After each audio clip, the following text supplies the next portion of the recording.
Good evening, everybody. It is 10 o'clock where I'm at. It's avocado time where he's at, and it's either some other time where you're at when you decide to watch 808. this. Howdy, folks.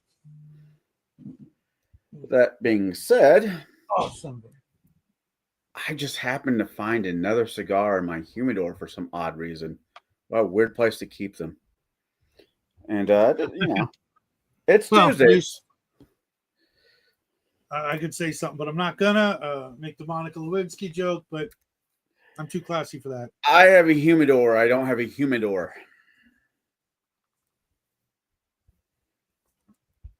Although there's been some fun thoughts. Anyways, hey Crafty. Not last night, but the other night I did a show with Bear, and we're talking about horror movies, Halloween movies, and we're barreling into that. I know you're still very much in Conan's September, but I want to start talking about Halloween. I'm already planning for next month. We're kind of professional here. I've already got some Halloween stuff on the way to review. On our way to rounding out this year. I'm already wearing my Vampirella shirt. Let's see. I've got Vampirella Volume 2 over there to read, or is it over here?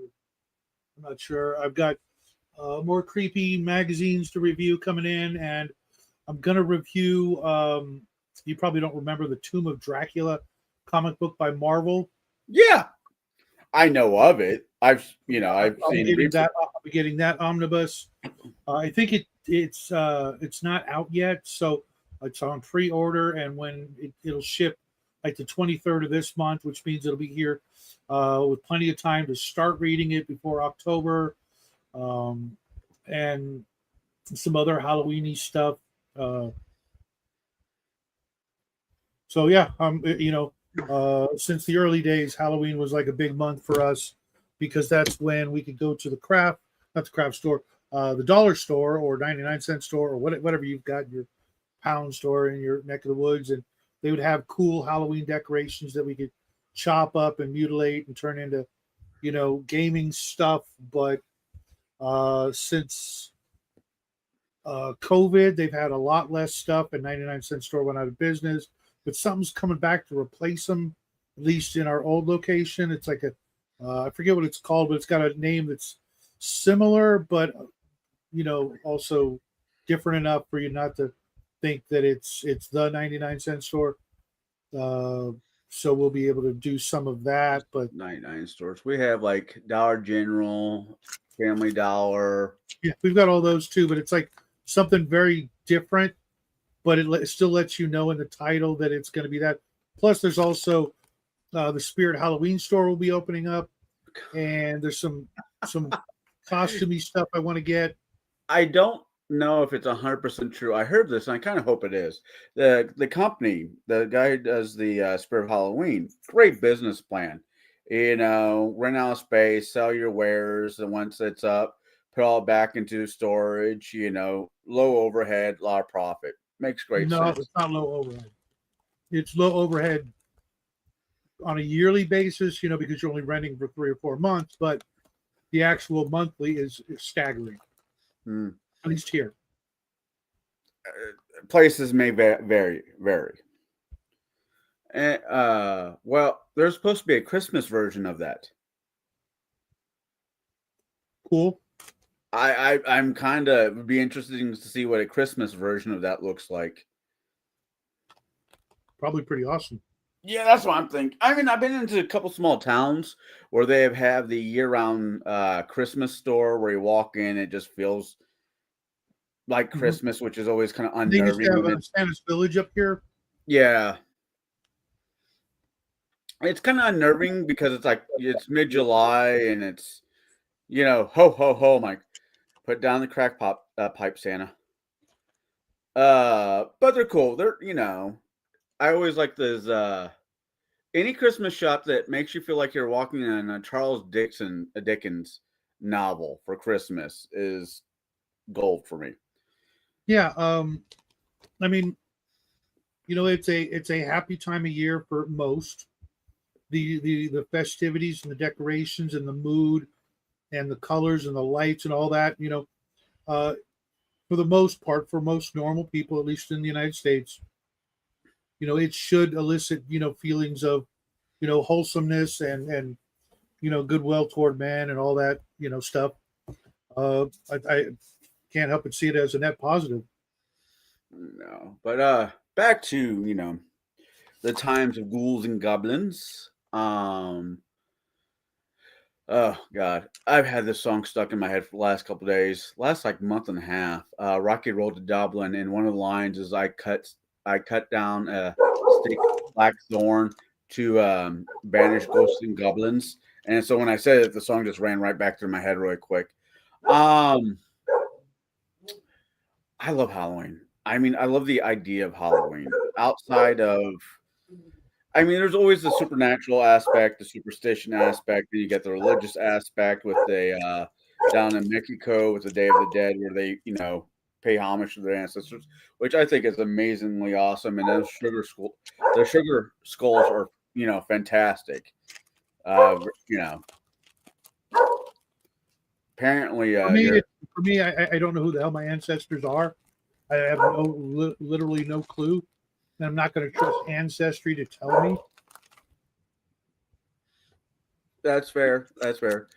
I am lucky enough to be able to trace both my family lines a good long while.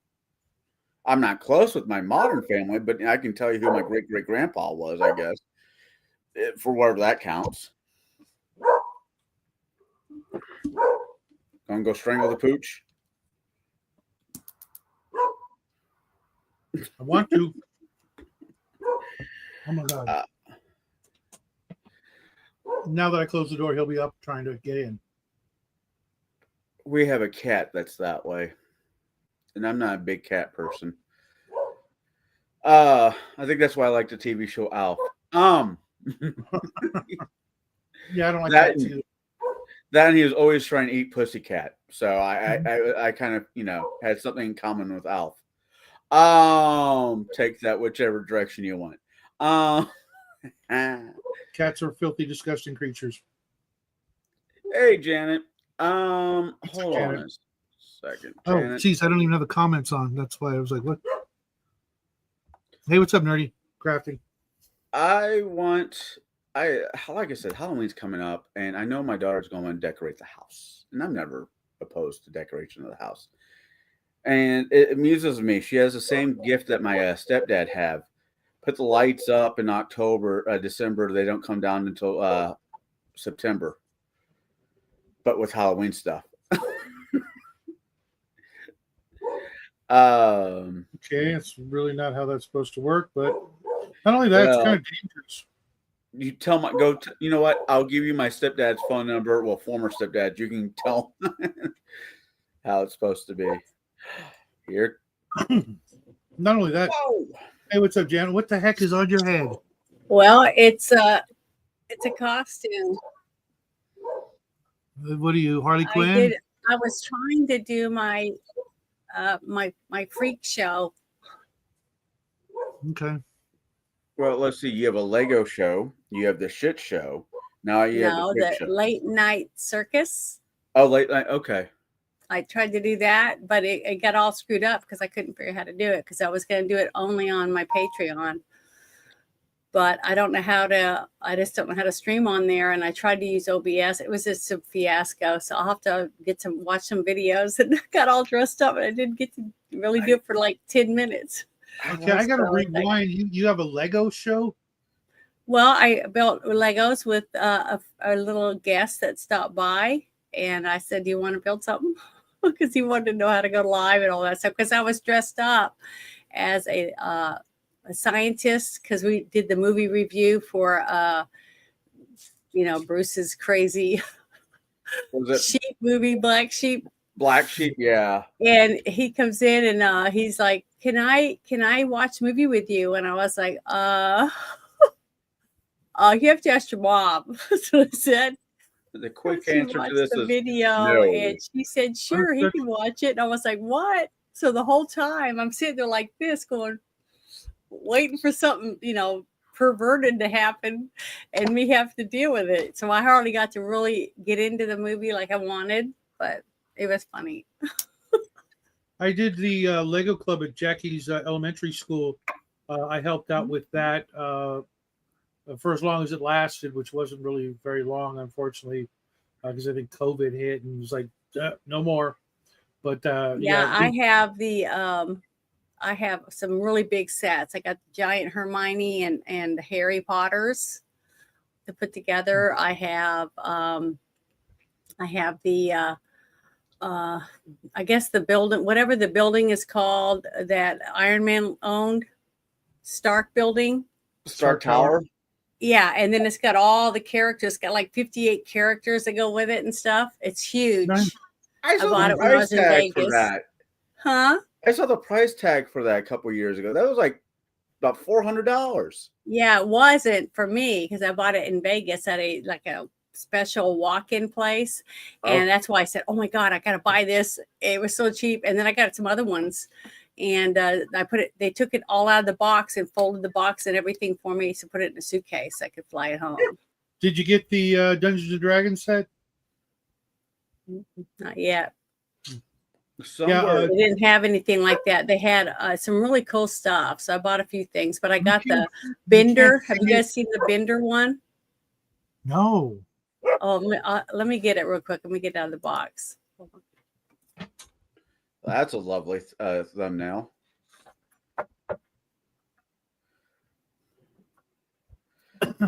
No, when my oldest was younger, we bought him the Black Pearl from Pirates of the Caribbean Lego set, and that was like $300.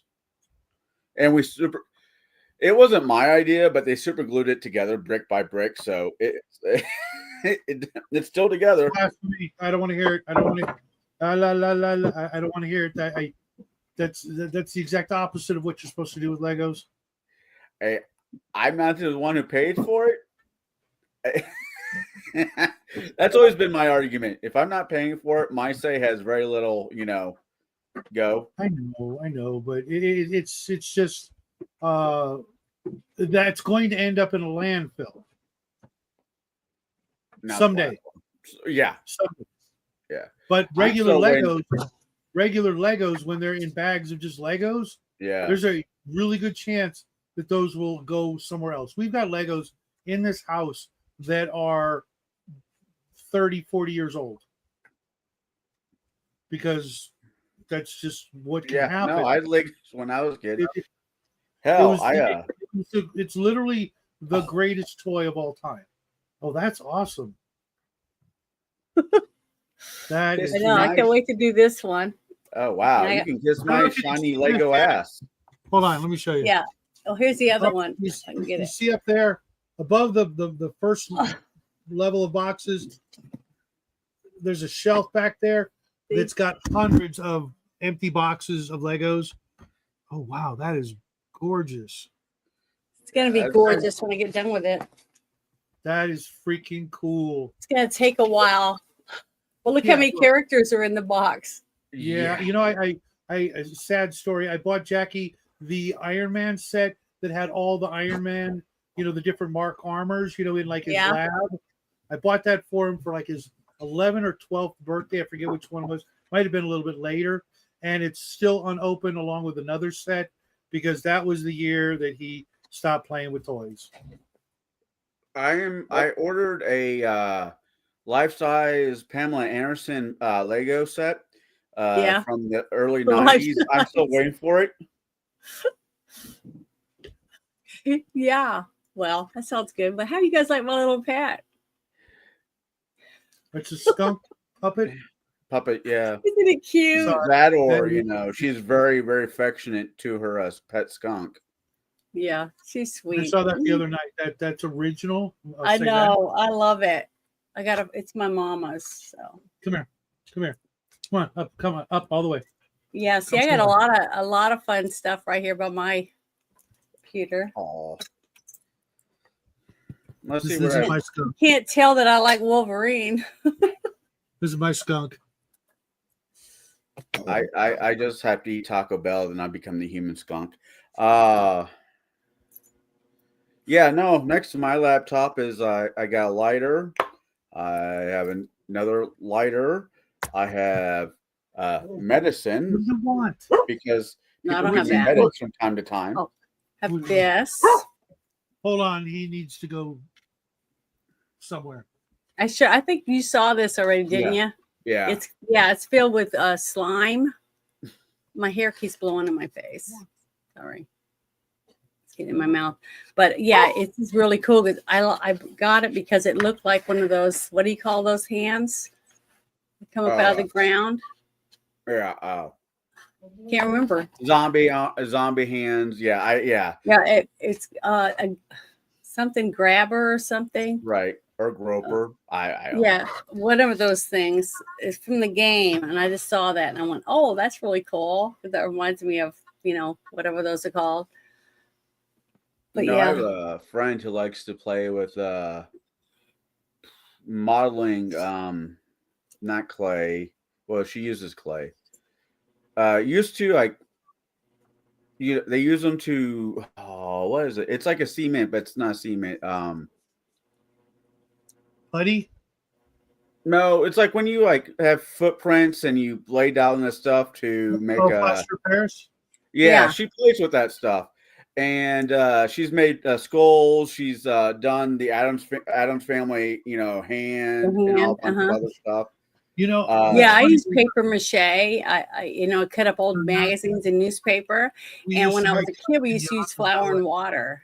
And my mom would, and a little bit of Elmer's glue, and make stuff. A girl like you you don't use starch? Mm-mm. We were poor. No, just kidding. My mom didn't want us to keep it. She just wanted us to have something to play with that day that would last a few hours, and then she'd chuck it because she had 5 of us. Gotcha. Yeah, we made some really cool piñatas over the years for Jackie's birthday. I made a Thanos piñata that was bigger than him. Yeah, I made I took a big balloon and blew it up and did it. And then I took aluminum cans and I made legs and I made a big old spider. And we opened it up and Star Wars made it into a piñata. It turned out what? A Star Wars 4-legged walker from Empire Strikes Back. Oh, no, I just made a spider. It was for Halloween, but we made it into a piñata. So it was fun. We've made some really cool piñatas over there. We still have a shark somewhere. I've only been to one party in my entire life where there was a peon. It was one of these things you guys are talking about.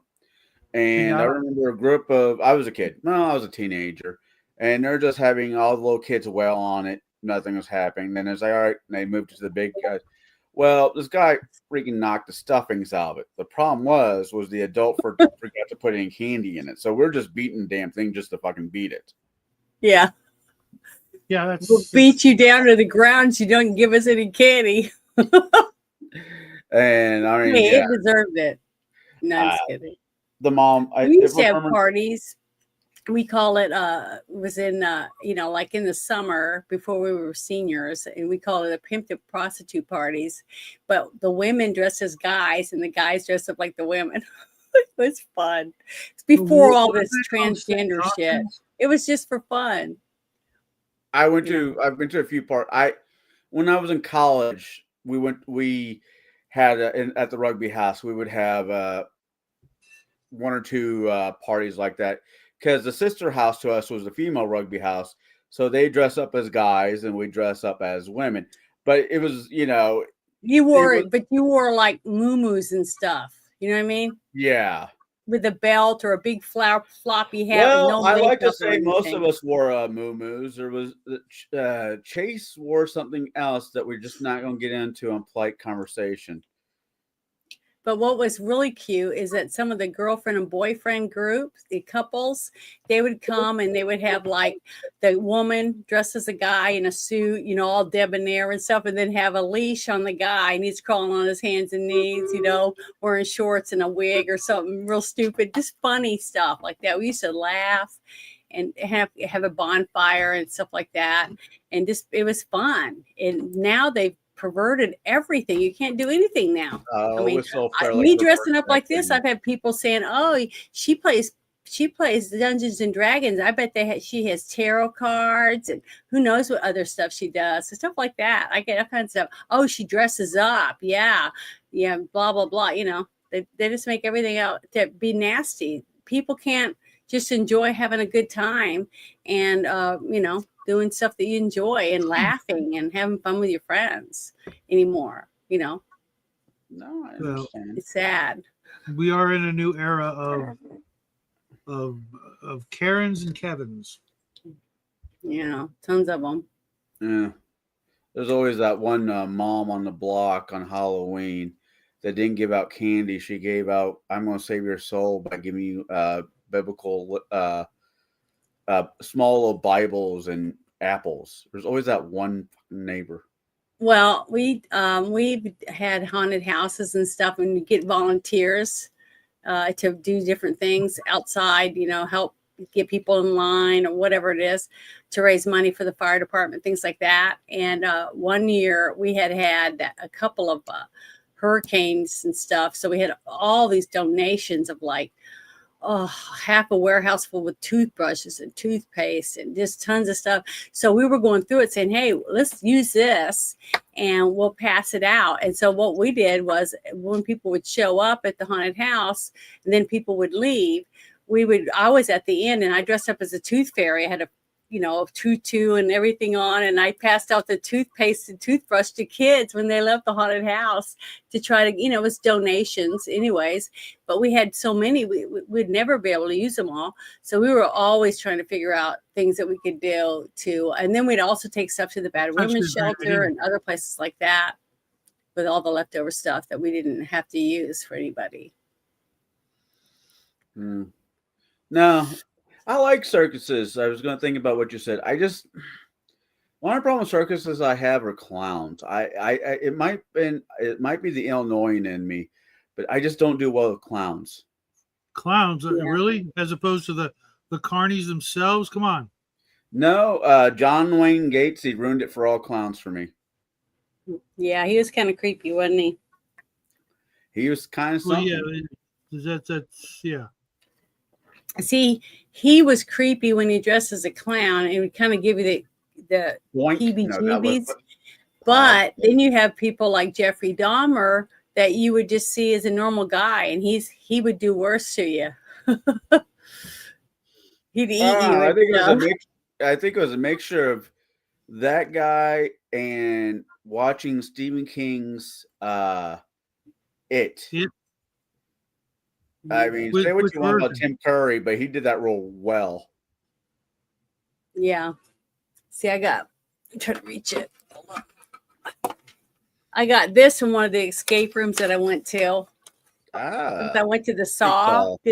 We only made it out to we didn't even have 5 minutes left before we would have lost. It was hard. It was a real nice one too because it was in Las Vegas. It was one of those. I went to one in, props and stuff. I was with a group of 5 people who all thought they were highly fucking intelligent, more intelligent than I was. Mm-hmm. And I was invited to go for reasons. Did you just stuff all that in there? What?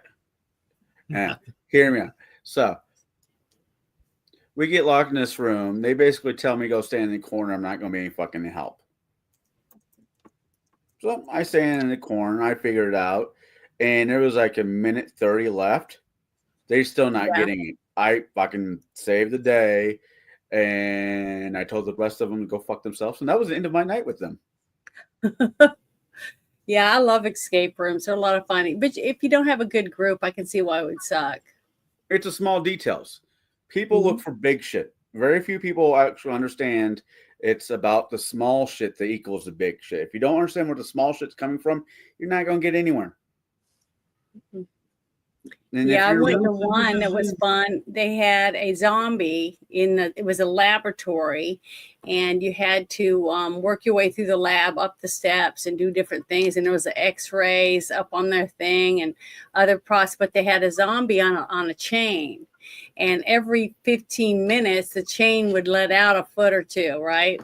So he's getting closer and closer. And if you find different things, it would be like brains in one thing you open, and like different parts, liver, and you could throw it over there and it would eat it, and it would add 5 minutes, stuff like that. It was a lot of fun, but you had to get the code to open the back door to get out. I've never heard of this before. So it was fun. This is totally new to me. I've never heard of this activity. They've been around for about 15 years. Yeah, I love them. I've been busy not paying attention. Then it's your loss. You should go. You would love it. You and your son would do a really good job in one of them. Jack would kill him. That's what I'm thinking, but I just never heard of. I live in a small town. There's nothing here. And we never go. Yeah, there's nothing where I'm at now, but where I used to live, there was tons of good stuff. I used to live in Orange County, and that was, maybe they got them out there. I don't know. It's the first time ever hearing of it. Hey, what's up, Coco? No, I've done 2 escape rooms, one with that crowd and one with a different crowd. And they can be fun. They also can be nerve-wracking. Well, the more fun ones are the ones where you do younger kids. They're more fun because they're all eager to try to find a way out. And you know what I mean? You get in there with adults and it's funny. It's like it ends up being men against the women because the men are all like, look at me, look what I can do, I don't know why, but that's what it always seems like in the ones I've done. Okay. Because I'm like you, Connell. I'm looking for the smaller things, Yeah. Like a compass to see why is this? Because if it's in there, there's a reason why it's in there. There's stuff's not in there if it's not needed. It's very few things. And if you can pick it up and move it around, that means it means something. If it's taped down, then just move on to the next thing. So it's funny how they don't listen. Well, you have a few. I don't know if any of them are around you. They're Shadow, but you have a few. You have one in Central City. You have one in. Well, I don't know where that's at. Union City. Union Square. Another one at Resort. But there are a few that they can be found. There's gonna be a little bit of a drive. Yeah, there's a lot of different kinds too, depending on what your interests are. Valley Fair. But yeah, when you say you live in the middle of nowhere, California, everything's going to be. I'm sure there's going to be 1 or 2 in LA. Yeah, I avoid LA like the plague because it's currently got the plague. You heard that? They're 10 cases of bubonic plague in Los Angeles. Well, look how many millions of people have entered your country that are undocumented and unvaccinated, unclean, or whatever. Look what happens when you have a administration that wants to shut down the CDC and just takes away their money. Well, if they lie to people and they cheat and they don't tell you the truth, then we don't need them.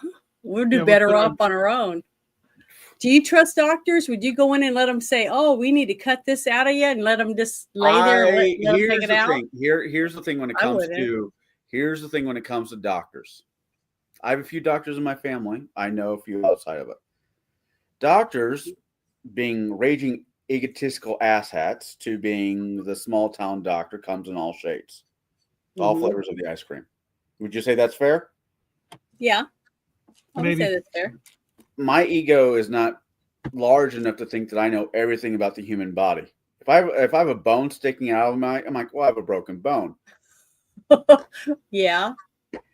That makes sense. Besides for the few, things that you could recognize, okay, I have a broken finger, I have a broken bone. I kind of have to roll the dice. There's no way around it. Or you can sit home, be miserable, and hopefully not die. Mm-hmm. That's your 2 choices. Roll the dice. And your doctor being male, female, whatever, knows what the hell they're talking to because they've gone to schooling and they have this magical piece of paper on the wall saying, I went to such and such. or you can go on the internet where you should not believe everything you read. Yeah, on I don't tell people to go on the internet and find stuff. But I was lucky because I had a doctor, allergy doctor, that told me, you know, I don't recommend you get the shot. And I was asking, well, why not? Other doctors are doing it. He said, because we don't know what's in it.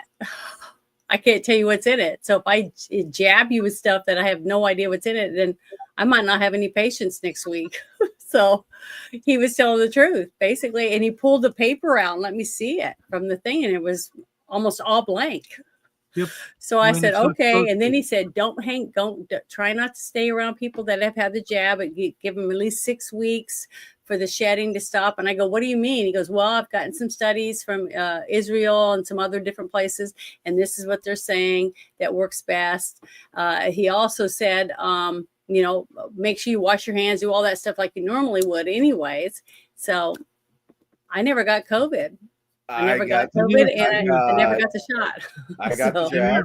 Same here. And no shot, no symptoms. And I went to the grocery store every weekend with no mask. COVID was in my house 3 separate times with a whole bunch of sick people, including guests that came from out of town that brought it with them. Never got it. Well, I got the jab, then I got the booster for 2 different reasons. One, because my daughter wanted me to, and I'm not going to argue, you know, make my daughter feel comfortable. And 2, no. I rolled the dice. Mm-hmm. Then I never got COVID. And hopefully everything works out for you. Yeah. That's what I hope. Let's be honest. I'm eventually going to die of something anyways. No one makes it out of this world. Yeah, we all are. We all are. Speak for yourself. Nobody lives forever. But the thing is, I took the advice of my doctor. So like most people did, you made choices because of the information you were given. Period. That's I knew I wasn't going to go sense. with the baby powder people. Johnson & Johnson. Yeah, mainly because they logically knew that they were giving women cancer with the baby powder, but they never said anything. Like, no.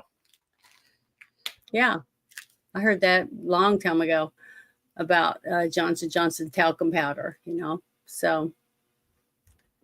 But I didn't have anyone in my family that were doctors. But because I was traveling back and forth to 2 different states, because I wanted to keep my doctors, you know, my allergy doctor, because I was doing allergy shots and stuff.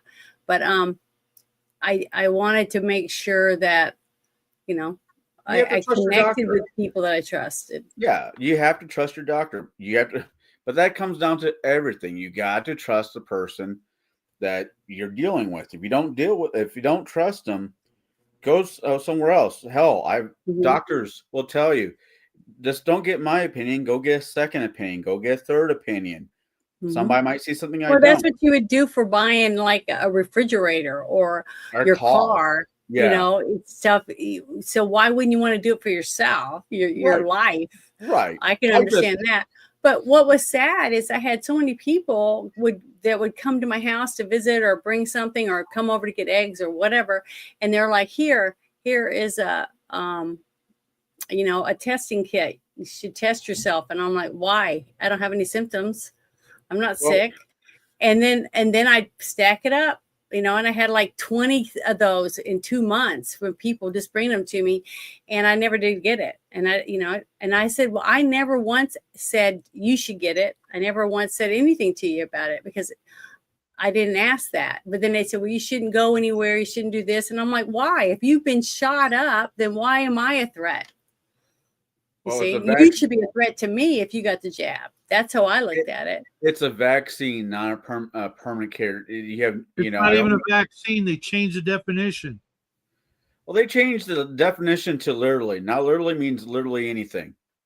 Mm-hmm.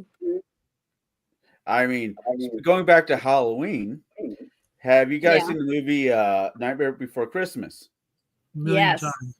I love that movie. There's a scene where Jack is in a Christmas town and he has a snowflake on his finger. And he says, how queer, right? Uh-huh. Queer meaning strange, not queer Yeah. sexuality, but strange. There's a reason why I'm bringing this up. I'm living in Poplar Bluff, Missouri, which I recommend to nobody. Hmm. No, there's some cool people there, but for the most part, unless you like your meth. If you like your meth, go to Poplar Bluff. Anyways, it's the main cash grab. Anyways, I'm at the library because my daughter's downstairs in the kids section and she's picking out books or she wants to sit down and read because it's a library. I like libraries. I think libraries should be treated can't like pronounce palace. What? I like libraries. You just can't pronounce them. Libraries. Library. Library.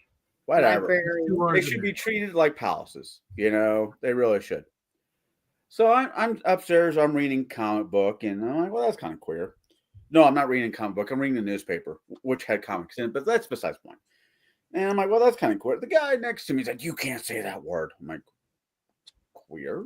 He's like, yeah, it's offensive. I'm like, well, I'm talking about something, not someone, and it means strange.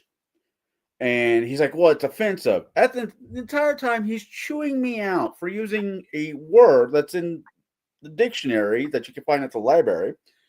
Yeah. He has a Nightmare Before Christmas shirt on. Yeah. And I'm like, irony is just not a vitamin. He's like, what? I'm like, nothing. And I walked downstairs to, hang out with my daughter who was looking at the fish tank because they had an octopus in it. And it was being active. Wow. So I don't know. I'm excited about Halloween. Yeah, I got a special costume. Hopefully I can get it worked out because I'm trying to work on my dress part of it. Are you going to? I don't know. Is Halloween on what night is Halloween this year? Only it's the 25th, so it's a Thursday, I think. I will tell you in a second. It's the 31st. What are you talking? The 25th. Oh, Halloween is the 31st. Well, it's on a Friday. It's on Friday night. Yes, I get to wear my shirt, my outfit for the Friday Night Shit Show. It's gonna be great. Yeah, it should always be a Friday. Anything else is unacceptable. When's the next Friday? Maybe Saturday, I suppose. I always knew it was going to be a good Halloween when Friday the 13th was also in October too. It lines up. Yeah. That's usually fun. I like Friday the 13th too. I even have a sheep that I used the other day as a prop for the show.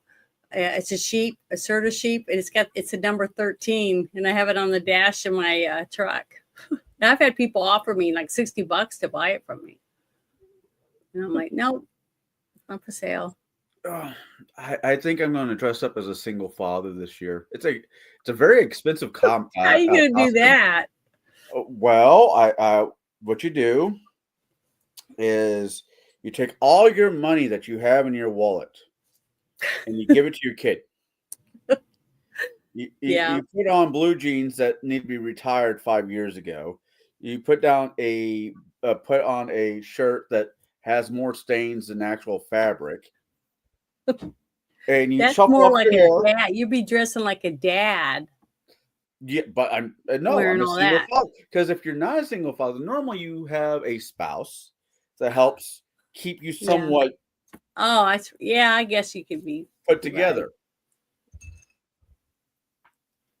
Because if you were dressing up as a man that didn't have any kids and you would wear a suit, and act like you got money, Right. I would have what I would do is I'd take fake money and I'd glue it to the inside of your pockets on your jacket. And when you open your jacket, you just got money all everywhere because you haven't spent all your money because you're not married and you don't have any kids.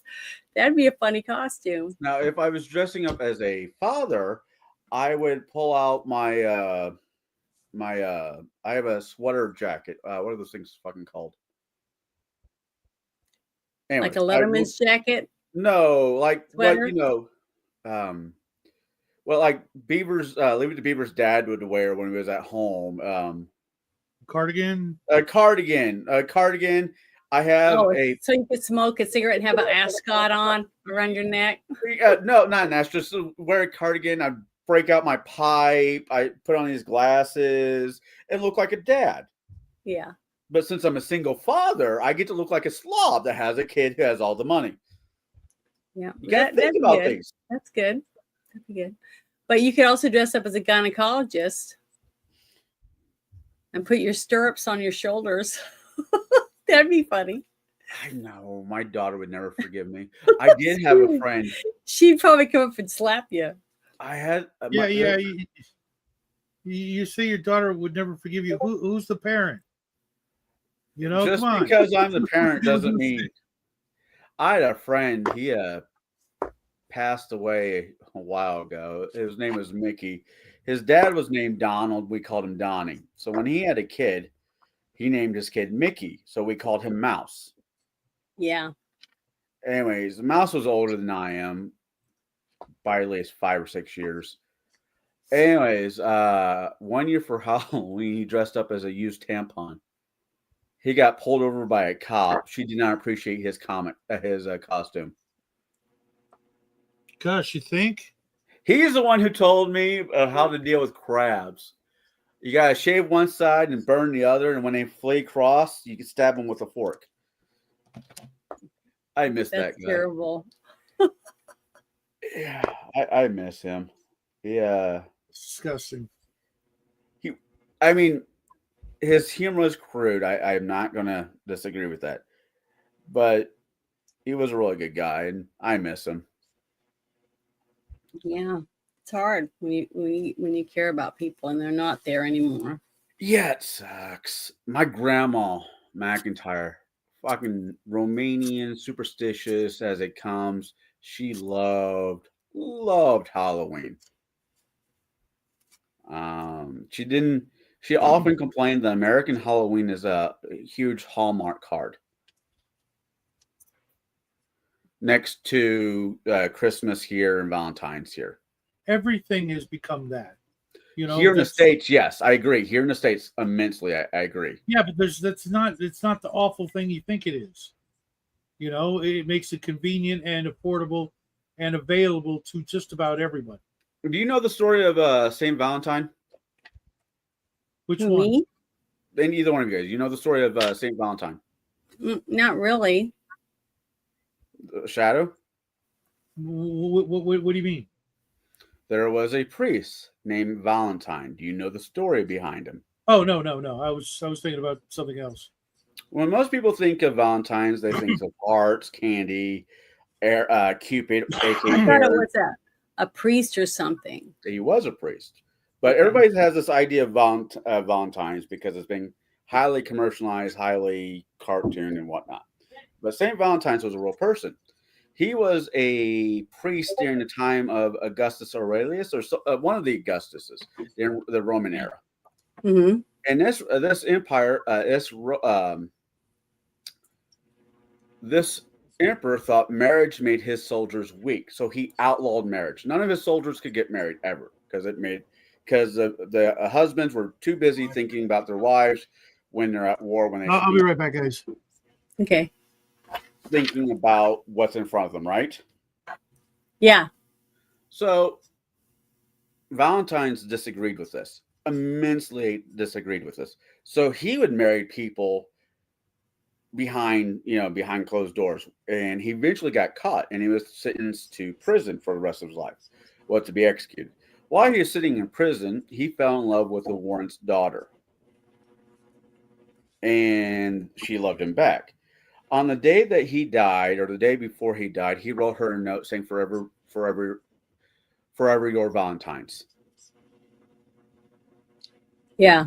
And then he got, there's more to the story, but that's just the footnotes of it. And Valentine's to me is that, not candy, cards, Hallmark shit. Does that make sense? Or am I just... Yeah, I think so. I mean, to me, when you share love with someone, it's not really what you give them, it's what you're getting from each other. Right. I mean, there's a Christmas story. There's a Christmas story that kind of goes along the same way. Before you do the next thing, I gotta do this because my hand's starting to get sweaty. I was gonna ask you guys because it was joke time basically, and I was like, "Do you know how to tell if someone's had oral sex with a chicken?" No, how? You see that? My feathers. Sorry. That was quite foul of you. I know it is foul. I had to do it, but I've been wanting to tell it for a while, but I never got the opportunity because I'm always worried that somebody's kid might be watching. But since it's late, This show is going to be safe, and Bruce's show will always be safe. There's some grown-ups I recommend not watching. Well, I have mine set not for children. Yeah, mine's set for not for. That mine is also set not for kids. But yeah, it's I don't know. It's just the perspective of a person, Well, and if that's why I tell guys, if you go out with a girl that has to take, it takes hours for her to get ready, stuff like that. And she spends a lot of money. Her shoes are $300 shoes. She's carrying a $400 handbag, stuff like that. Well, you're gonna have to expect to pay money out. Like I was talking about the wedding, that's coming up. Mm-hmm. I'm just going to the wedding. I'm not even in it, and I'm expected to spend all this money on 2 outfits because they have to have. It's called ranch chic. So I had to get online, look it up, and the cheapest thing I could find was like this giant shirt, man's shirt, a woman's wearing with a belt, and it's like $300. So it's like, you got to be kidding. Cowboy boots or slouch boots and a hat, and then all the accessories to go with it. Then it's a formal. It's a black tie formal for the wedding. Everyone has to dress in a long gown, stuff like that. I'm like, you got to be kidding. That's expensive. And then you go in there for the trip, and then you got to have a place to stay while you're there. So you're spending all this money. I'm like, this girl's parents must be, have money out the wazoo. But they're from Virginia Beach, so I'm pretty sure that they do have money. Well, but I feel sorry for Cole because he's in the Navy. So I don't know how he's going to be able to afford this woman, this young girl. So it's like, I love the idea of destination marriages. They just sound fun. But I always found destination marriages should be eloping. Hey, that's what I did. Hey, me and I knew him for 3 months, and he got his papers or whatever to move. And I was like, so you're leaving? And he goes, yeah, I gotta leave with my job. And he goes, so what do you think we should do? Like that. And I just said, you want to go get married? So we went to the courthouse. We just went to the store, got some rings, and I got this cute little not white, but off-white lacy little dress to take, and we got married. And my sister came, and she was a witness. So that was it. And I had my two sisters above me that both had already gotten married. One had a huge outdoor wedding, and my other sister had a indoor wedding, but she had to have bridesmaids gowns made and all that shit. And all I could think of was I said, if I end up going wherever, to get married, it's going to cost my parents money that they didn't really have. So I just thought it's just stupid, So didn't do it. I'm cheap. Nice, Coco. First cigar ever had was at Destination Cuba. Man, there's nothing better than a good cigar. Do you soak yours in like a brandy or any of that stuff? No. I've seen some people that do that. Mojitos go really good. It depends on cigars, but mojito can really go real good. No, I'm boring. I mean, I'm not boring. When it comes to cigars, I enjoy the actual just flavor of cigars. I want my whiskey to taste like whiskey. I want my beer to taste like whatever beer I want. I want my cigars just to be natural and taste as they are. Between the blending and the wrap, you can get a very, like this one has, it's going to sound weird, but it has a very leathery cocoa chocolate taste to it, even though it has never been next to chocolate or leather. It's just the natural flavors of it. Yeah.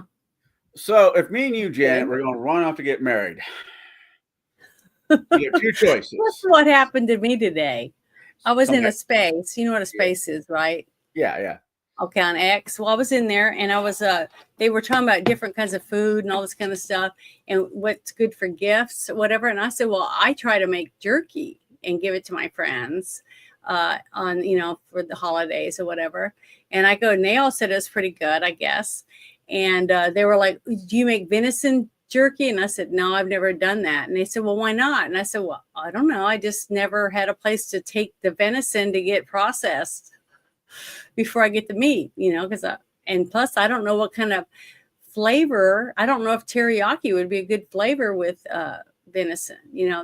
That's what we got in this huge argument about it because they were saying, just take it somewhere. And I go, I don't live like right next to a butcher. The environment is way different. And some people just can't comprehend. You might live somewhere like me having to drive 48 miles to buy a bottle of wine. Because I'm in a dry county. Yeah. I was when you said that. People just don't they just don't believe you. And I go, I left NOLA where I could drive down a block and go through a drive-through and get daiquiri and bring it home in my car. Me and ex-girlfriend were right outside of what's that city in Arkansas? Little Rock, Arkansas. Little Rock, yeah. And we stopped at Cheddar's. Cheddar's normally has a decent beer selection. Dry County. I'm like, what the fuck? Yeah, people don't believe it. People have a hard time. So back to my question. Lots of places in the South they have dry counties or parishes, like in Louisiana, the parishes. Well, it's funny you bring up Louisiana. That was going to be my first. So if me and you were going to run off to go get married tomorrow, which would surprise everybody, including Bruce. Well, what I always dreamed was I would go to Vegas and go to that one. I don't remember the name of the building now. It's been so long. They probably didn't have it anymore. They had it was all Star Trek. Everything Star Trek. I know which one you're talking about. Yeah. And the couple times that I did get to go, and I love it. Every time I go, I stay the hours and go through the whole thing, get the VIP tickets and all that stuff, and then I eat lunch at Quirk's Bar or dinner, depending how late it is. And I love it. It was fun, and you could dress up and go, and people want to get a picture with you. But people get married on the Enterprise, they're right there with the captain's chair and everything, and get married, and that would be fun. I want to do something fun like that. That's what I would want to do. Is that what you were going to ask? Yeah. What would be? We're talking about this stuff, and no, a YouTube. Janet's not going to marry me. She has far better taste than that. And well, there's that. Anyways. But granted, she keeps sending me jerky. There might be. Well, you said you didn't get any, so I felt really bad. This time I'll send it for both of you. Oh, I want to get down. I want to get married. Well, I don't care if it's a courthouse marriage. At this juncture, I don't care. No, I just think it's whatever the couple wants. That's what they should do. The honeymoon. I either want to be in like Louisiana, New Orleans. Mm-hmm. Or it's fun. It really is. Have you ever done a Segway tour before? No. Okay, well, that's one of the things that they have, and hardly anybody takes advantage of it, but it's so much fun. A Segway, basically, you just lean a little bit forward. You lean like that, and that's how you drive it. That's all you do. You just lean forward, and you lean to the left or the right to turn. And we went on a couple of little tours, which was fun. And every time my sister would come, she'd visit, we'd do different stuff because they have like bar crawls.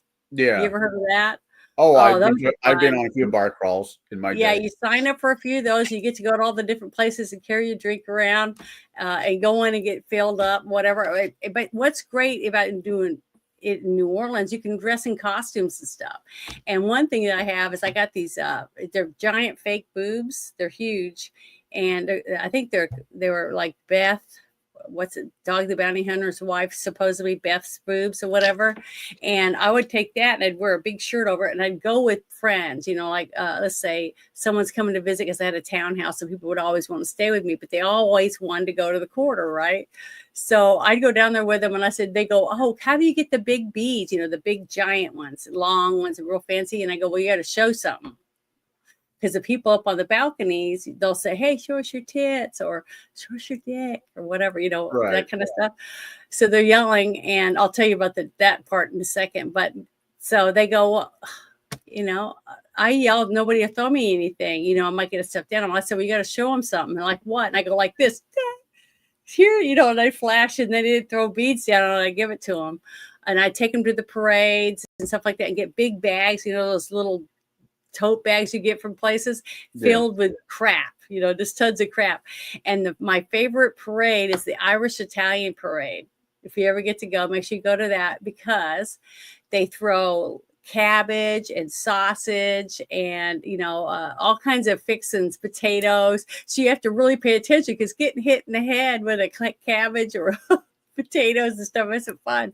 But the Italians would come by, and the guys are dressed in like tuxedos, and they're walking along next to their parade float, right? And they'll have roses, and then they see a good looking woman, they'll grab her, or any woman, and dip her and kiss her and give her a rose. It's stuff like that. It's so much fun.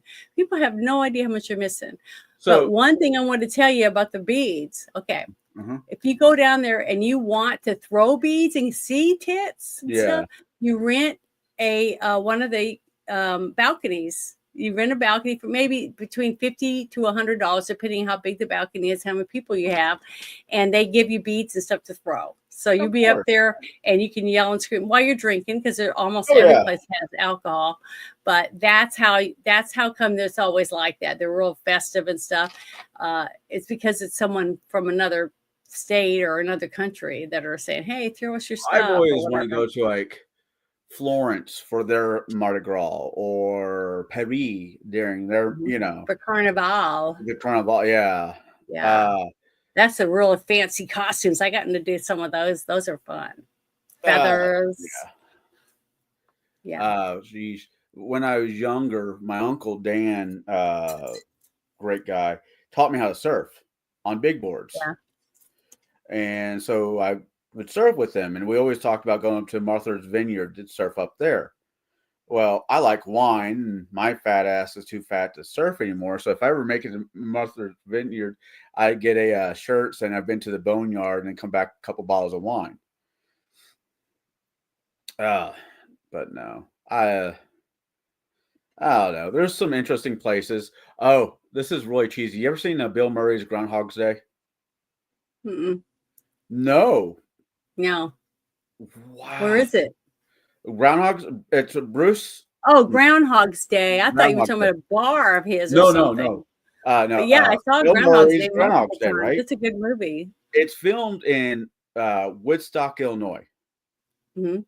I joked about getting married there, and every anniversary on Groundhog's Day. Every anniversary we go up there, and it just looks like it's just stuck there. I don't know.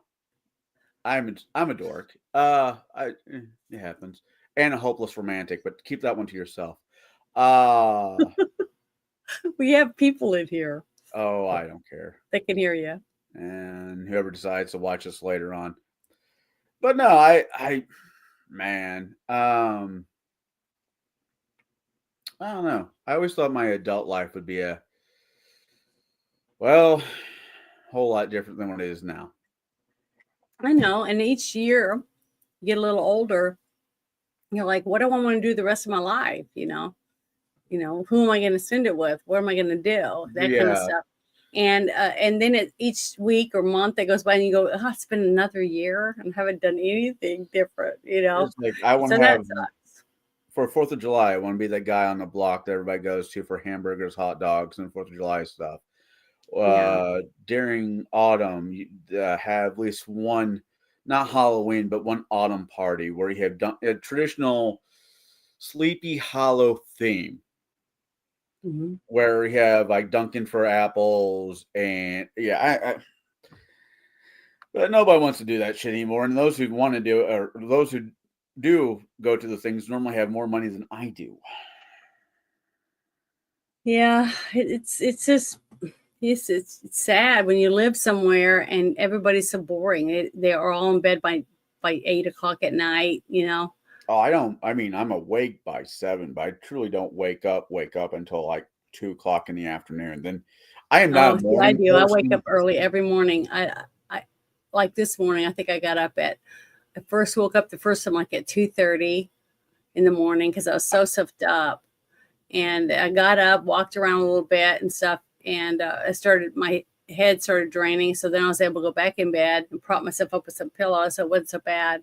But then I woke up again about 6 o'clock in the morning, so I had to get up and get around. But I just hate that I don't seem to be able to stay asleep anymore. know. It seems like as I Doctor. get older, it's harder for me to stay sleeping. Oh yeah. No, I get Even it. though I exercise and I eat right, so I don't know what it is. I think it must be as we age, we just need less sleep, I guess. That's why the elderly people There's never something extra sleep. too that I've heard. When you're a I don't know. teenager, when I was a teenager, my aunt told me, whenever you're tired, go lay down. Mhm. As a teenager, you need a lot of sleep because your body is changing. As an adult, it's only changing in one of three ways. One way you're getting fat, two you're getting old, and three is just you're getting old. Yeah, But but so we're all getting older, so I it's don't just know. It was like that comment, you said you don't live forever, and I'm like, I don't know if I'd want to live forever. If I well, had a partner in if you crime, lived every day and you did the same thing every day, you looked at the same thing every day, and you never met any new people, and you have no one to talk to, I don't know if I would want to live another 50 years to if have that kind of I life. stopped aging today, I'd be 42 years old. Mhm. That means I stopped aging. Um, and if I had the whereabouts to, okay, I need to start planning forever. That means I need money because being homeless and starving forever sounds like a nightmare. Yeah. So I've actually thought about this, what I would do. And I figured I would have to move from wherever I was every 10 years. Hmm. Every 10 years? About every 10 years, I would have to move. Why? But what's the 10 years mean? If you're like within a decade, you don't really age much. I mean, I'm 40, from my Oh, because then no one would know that you looked any different because you pretty much right. stayed the same. Okay, well, that makes sense. I mean, I'm 42. Oh, you've been, well, I'm 40, da da da. You must take really good care of yourself. I try, just, good genes. After 10 years, 15 years, shouldn't you have more gray hair? Shouldn't you look a little bit more worn out? There's physical attributes that change every, Yeah, that's what they always said about the vampires. they had to leave every They 10 have years. to move. They have to move every so many years so that people wouldn't say, "Hey, I've known this person since I was a little kid, and they don't look like they've aged a day." If I had the opportunity to live forever and I could bring somebody with me, which I would have to ask them. Dorian Gray. Yeah, yeah.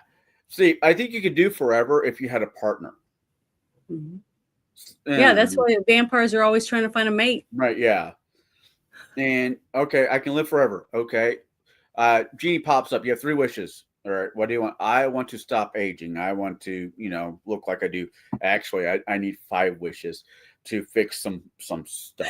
You just wish for more wishes on your second wish. Right, yeah. So once I'm in better shape, I don't have medical issues I have all my teeth, stuff like that. Mhm. Second wishes, I won't go back in time, knowing what I know now. Because up until the last like 30 years, 40 years, getting a new ID was possible. It's possible now, but there's a whole lot more to it than it used to be. The whole Highlander thing is still, from the movie. Yeah. Because at one point in time, here in the States, you could just say, "Hey, I'm John Smith," and Social Security is fairly a new thing. Mm-hmm. I've always the what if fantasy what ifs have always been bouncing in my head. I should write this stuff down in a book, then burn it. Wait, I have multiple times. Just have a journal. That's what, you just write on. Then after you find it like 10 years later, you go, "Oh, why in the hell did I write all this crap?" What was I You just smoking? get rid of it. That's what I do. No, I've been writing short stories since I was 15, and I burned them. Yeah, I've written I've written a bunch of scripts, and I have a bunch of like short stories based on a screenplay, that type of thing, that I want to make it into a script. So, or make it into a short, so somebody will see it and then they'll want to make it into a script. If I ever wrote let's say a novel, a short story about my love life, Mhm. I already have the title. Complicated. I think you can make that title for everybody, every single person on the planet. It'd be one I of those don't know anyone who's got a short, perfect relationship. it'd be one of those short stories where you can has a blank like line and you can just fill in the blanks. It'd be a Mad Lib, but for a love story.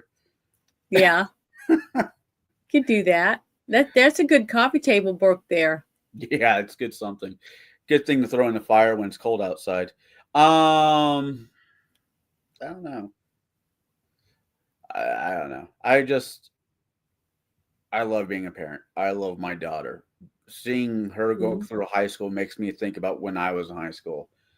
And you have to play, I'm playing that game. What would I change if I change anything? And see, that's what a lot of people they complain about where they are in their life and stuff like that. And I said, well, do you have any children? And they say, yeah. And I said, well, everything you've done hasn't been a mistake. Yeah. You haven't made all mistakes because you got something that a lot of people might never have. So with having a kid, I've determined if I can go back in time, I can only go back to the day after she was born. I can't go before that. The day after she's born, that's as far as back as I can go. Right? Yeah. Me and my ex-wife are not married. Yes. At this point. Yes. So I'd make sure I remember what the lottery numbers were for the next like 10 years. And I'd just be filthy stupid rich.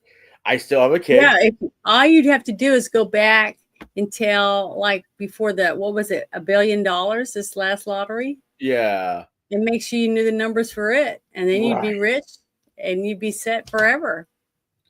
You invest some money, buy a nice house somewhere. But see, that's the one thing I've seen when people win the lottery. They go way extravagant. I can tell you right now, I have been with people that live in that type of lifestyle. It's very boring. It's a big show. You can't go anywhere without everything perfect, because you got a driver and you got all this shit that you don't need. It's boring. If I had the money and I could live anywhere, I'd probably buy a house on the beach somewhere, but I want it to be nicer weather, and I wouldn't want it to be perfect. I'd want like maybe a 4-bedroom house, something like that with a nice kitchen and a pool in case the water was, rough or whatever. I don't know what exactly I'd want, but I can tell you right now, I don't want servants. I don't want maids. I might have someone come and help with the yard if I have grass, stuff like that. But besides that, I want to do my own life. You know what I mean? I want to live my life and do stuff. For a person who cooks for a living, I want somebody else to make my food. Well, that's a good choice. I mean, it's nice to get breakfast in bed by somebody, or have somebody bake cookies for you, things like that. It's always nice to have that. Yeah, I'd never be. I might take a cooking class or something because I can't cook some things. It's just that I don't cook. Janet, is that what I need to do? I need to come down to the fine states that you and rent a hotel for a month and give you cooking classes. Is that the way to your heart? I don't know, maybe, because one of my sisters, she's a real good cook, and she can make all kinds of breads. She even has this one bread. I can't remember the name of it. I'm trying to remember. She puts it in a big gallon Ziploc bag, and you have to massage it for a couple days or something and flip it around. I don't know what she calls it. Oh, I know what you're talking about. Yeah. And she makes that, but she makes those bread bowls that you can just take the top off and you can put, dip and soup in it and whatever else. I mean, she can make caramel. She can make all kinds of stuff. She's just jelly. She's so talented. And I can make, 4 or 5 things that I'm good at. And the rest, it's like, it just goes out the window.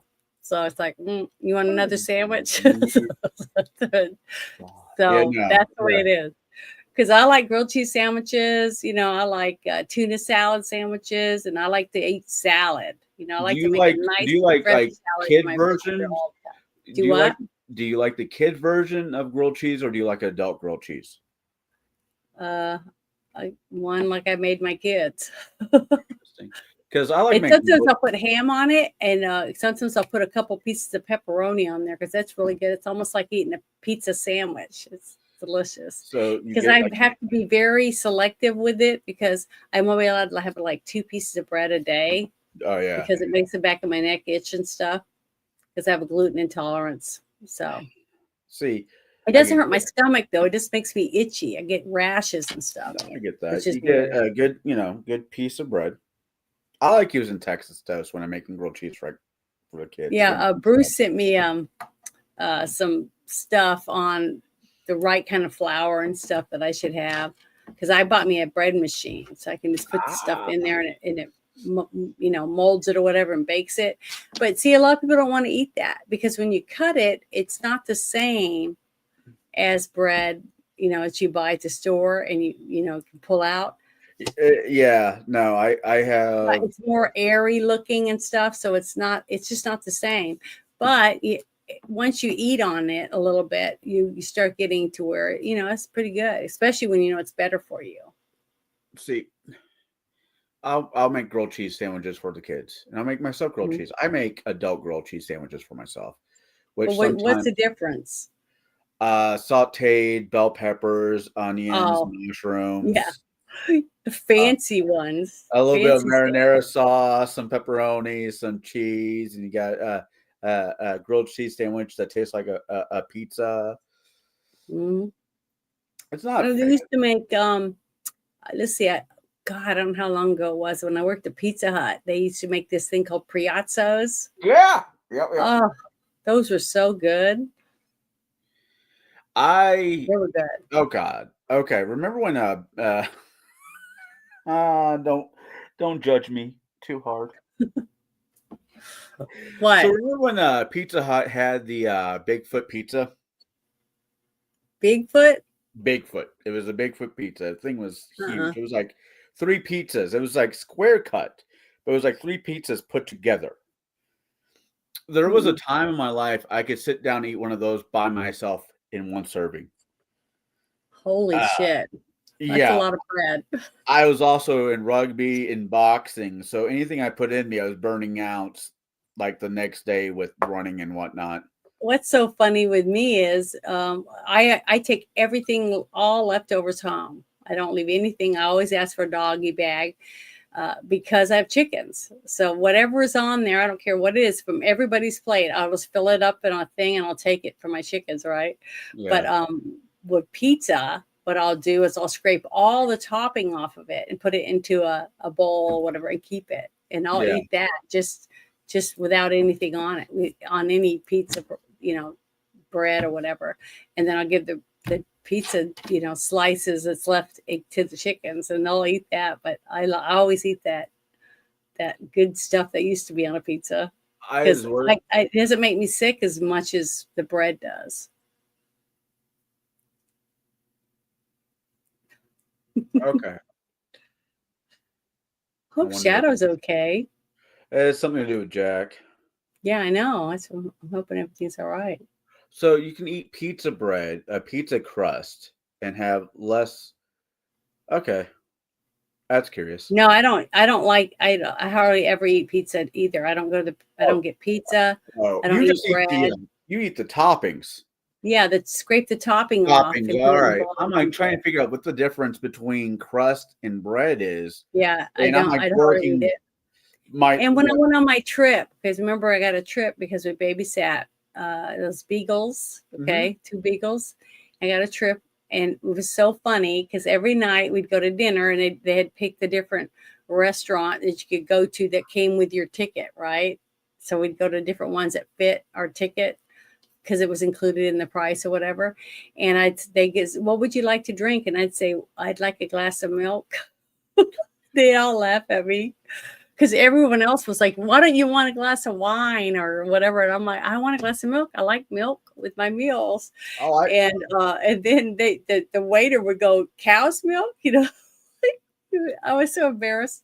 And then they'd bring me my one slice of bread. And it would be this little tiny piece of bread. And they got all this gourmet beautiful breads, just all coming out with the trays, with all the yummy food. And I just get this little tiny piece of bread and it's toasted with some butter on it for every meal. That's all I could have because that was the only gluten-free bread they had.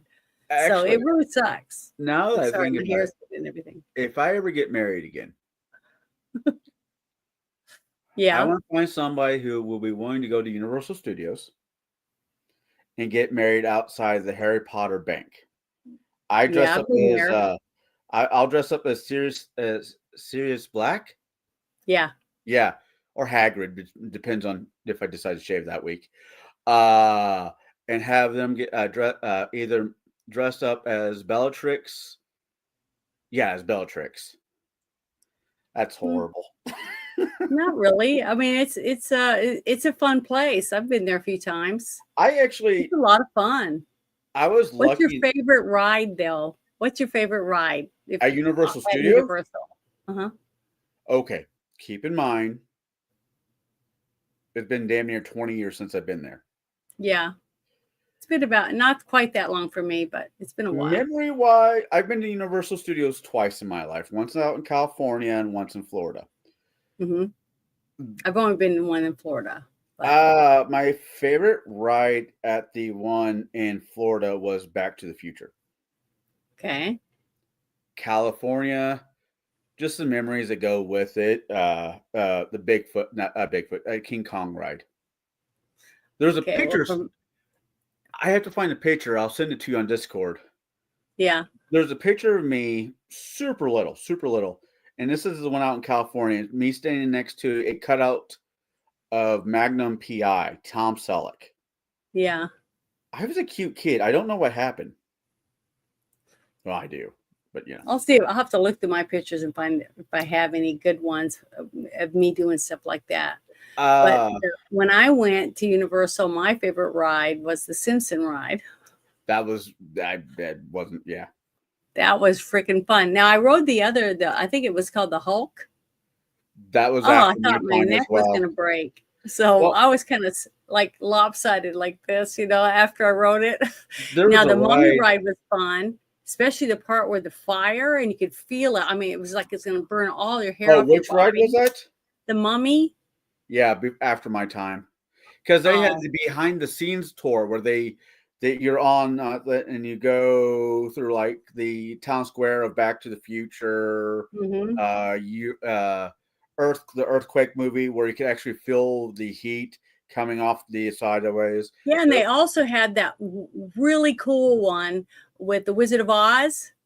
When you're all sitting in a chair and you see the house get picked up and it's windy and it's all little bits of stuff's blowing around and you're all wiggling. It's like immersive, and you can feel water spray when different things happen. And you can smell, like different smells, like when they did the flowers and stuff in the fields. I just love stuff like that. I think it's a lot of fun, but I have to take a patch and put it on the back of my ear because I'll get nauseous from the motion sickness. So what's when it comes to that? When it comes to Disney, I've been to Disneyland. And I've been to Disney World 4 times, Disneyland once. I'm not trying to brag or anything. It was just I looked up Disney a couple times.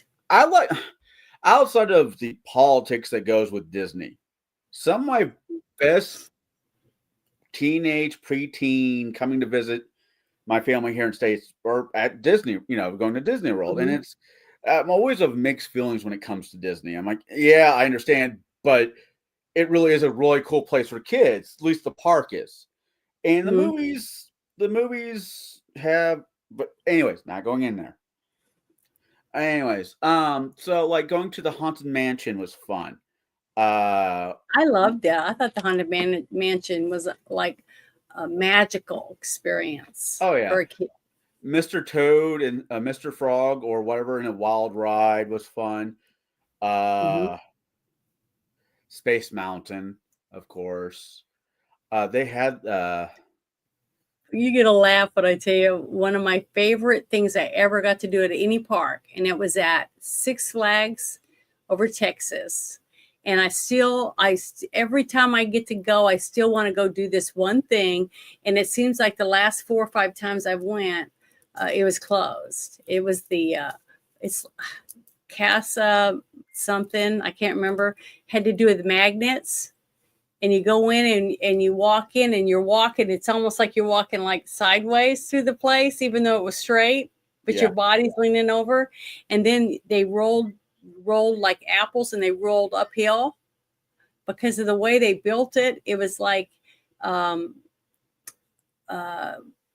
upside down, but it wasn't, because to you it looked visually straight, but you were lopsided. It was really cool. I love that thing, and I'll try to go in every time. And it's not even a ride; it's just a like a house, Right. where you're walking through It's it and a stuff. fun And it's house. all lopsided. It's really cool.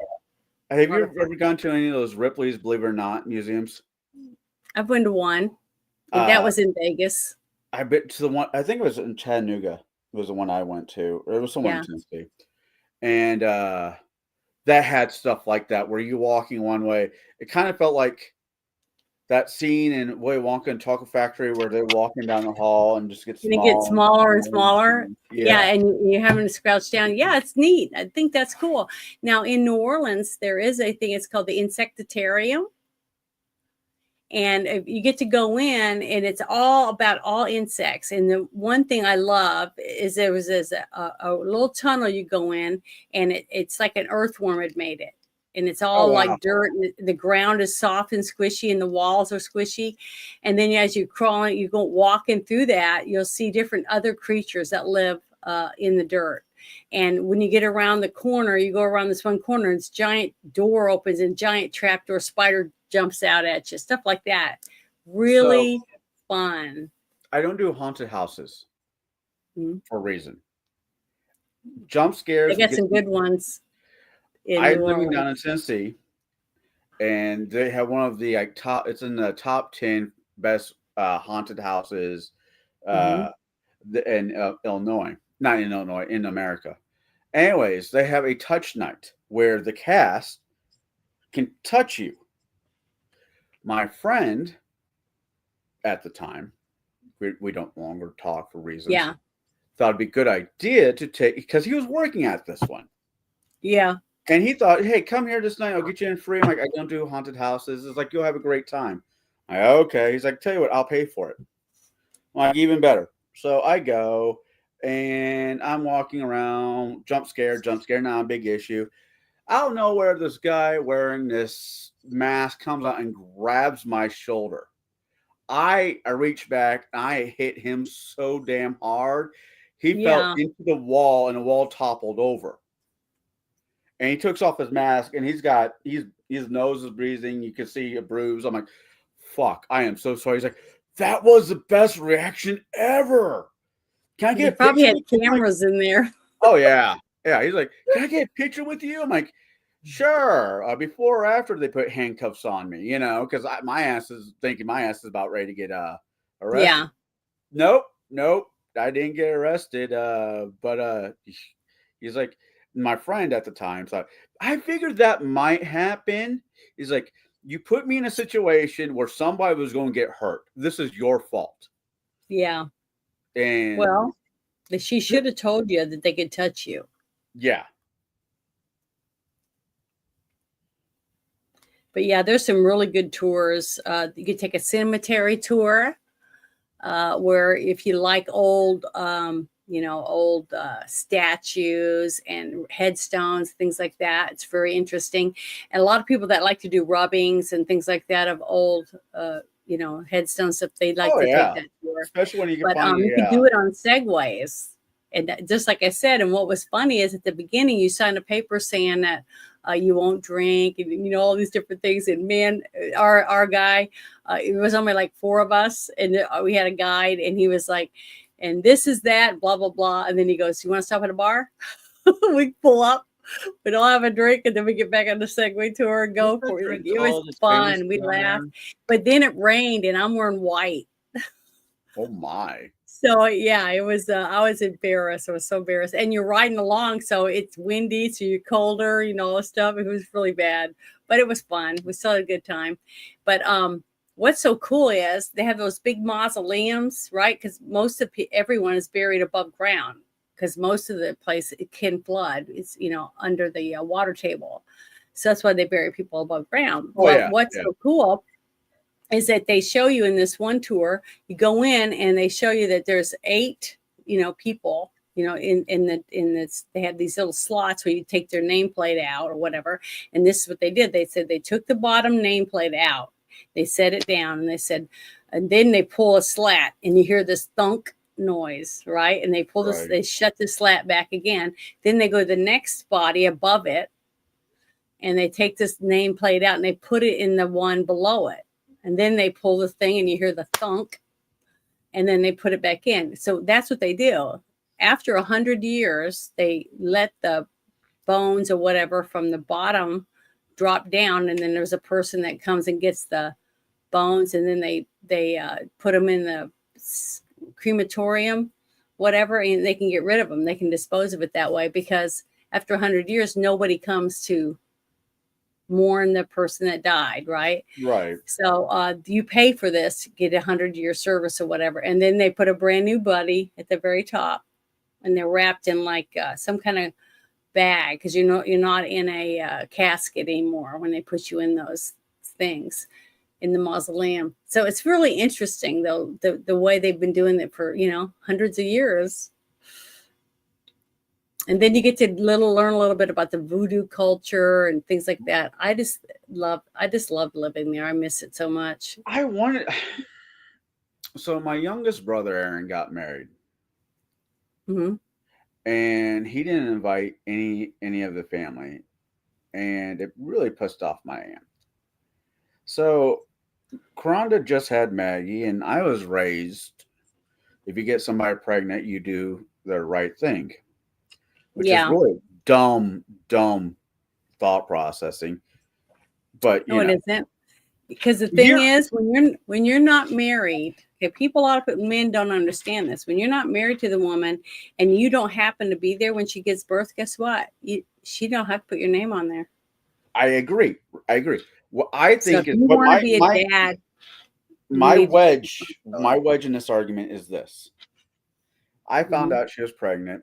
I asked her to marry me. She said no. I kept asking. I should have just known better. But hindsight's 2020. But the moment I found out she was pregnant, I knew between hell or high water, I was not going to be part of my child's life. I don't need a wife to be a part of my child's life. So what I'm saying is, if you get somebody pregnant and you are a good person and is willing to deal with being a father, even a single father, you don't have to get married to said other person as long as you are part of your child's life. That is my caveat to that situation. If you have a decent woman that isn't going to, be a dick to you, and when the baby's born, make sure your name is going to be put on the birth certificate, then you have a good option to be able to do that, and you have it all worked out. But a lot of people are bitter and sour, and they're pregnant, and their hormones are raging, and they get screwed. I've got a lot of friends that had that happen to them. Then they had to go to court and get a DNA test to prove they're the dad, which is, not a good way to start it out. And all they had to do was say, I do, and then get an annulment afterward. What happened, keep this kind of short, and it is what it is. The girl I was in love with, I was dumb enough to not tell her I was in love with her because I was afraid to ruin whatever friendship that we had. Yeah. She gets married to somebody I knew in high school. I don't like the son of a bitch. I still don't like the son of a bitch. So those two get married, and I just crumble, or whatever term you want to use. I get drunk for a while. I meet Karonda. Wow. And I knew I knew my ex-wife wasn't going to be Mrs. Right, but she could be Mrs. Right now. She gets pregnant. I feel like I'm now obligated. Can I ask a question about her? Is she the same woman that dated Bruce too? No, that's Priscilla.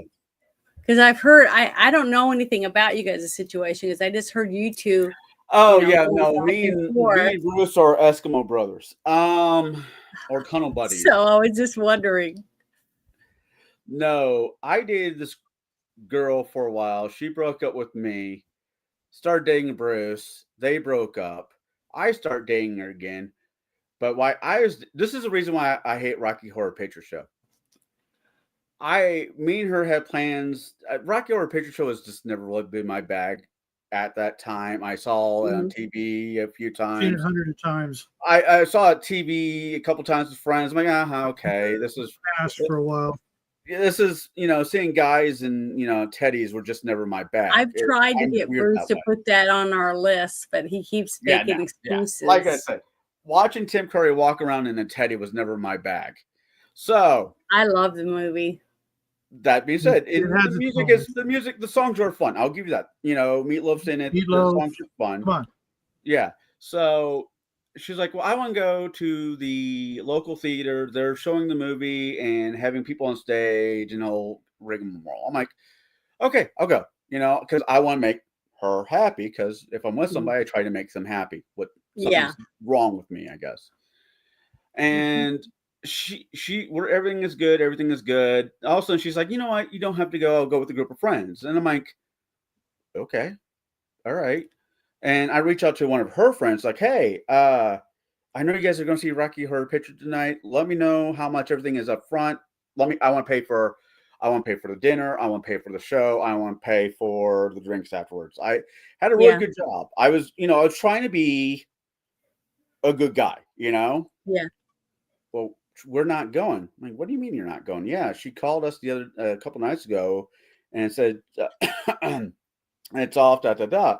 And I'm like, oh, well, that's news to me. Her phone goes off, and never before she's always said, pick up my phone, give it to me. I don't care because nothing to hide. I'm the same way. Not that way anymore, but at that time I had nothing to hide. I picked up the phone, and it's this guy who she's married to now. Cannot wait to go to Rocky Horror Picture Show with you. I already got the hotel rented out. We're gonna have a great night.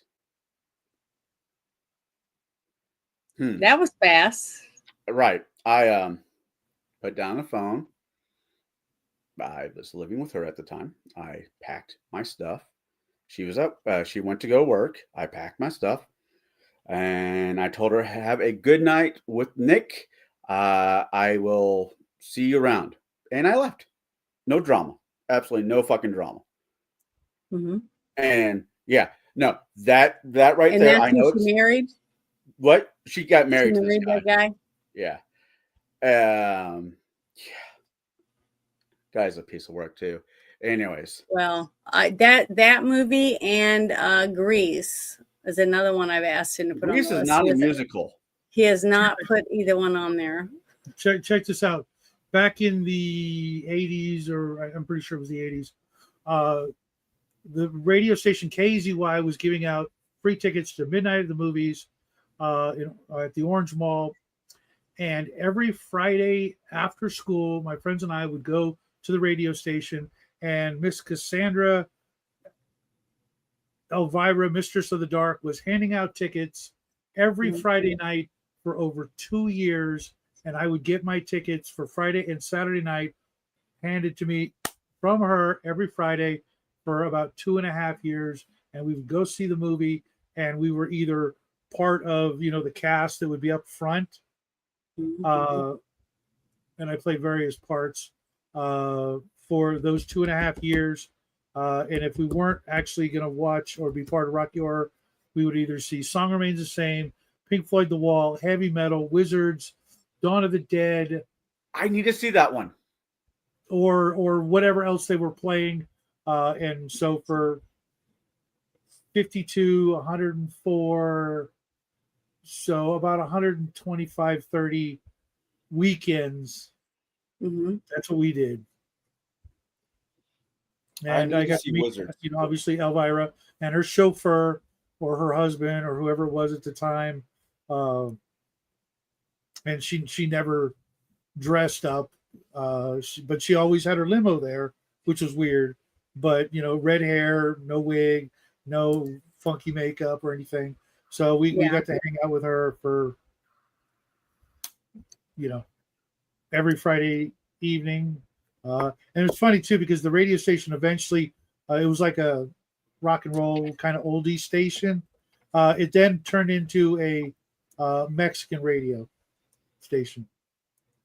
Oh my God! So speaking of radio stations, I'm taking my kid to the doctor's appointment or something, and I turn on the station. It says classic rock.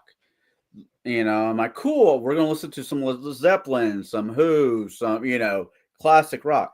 They start playing Motley Crue. I'm like, fuck you. I'm not that old. You're old when they play Motley Crue in the Walmart or whatever grocery store you go to. Our Walmart has a Charlie's sandwich shop in it now.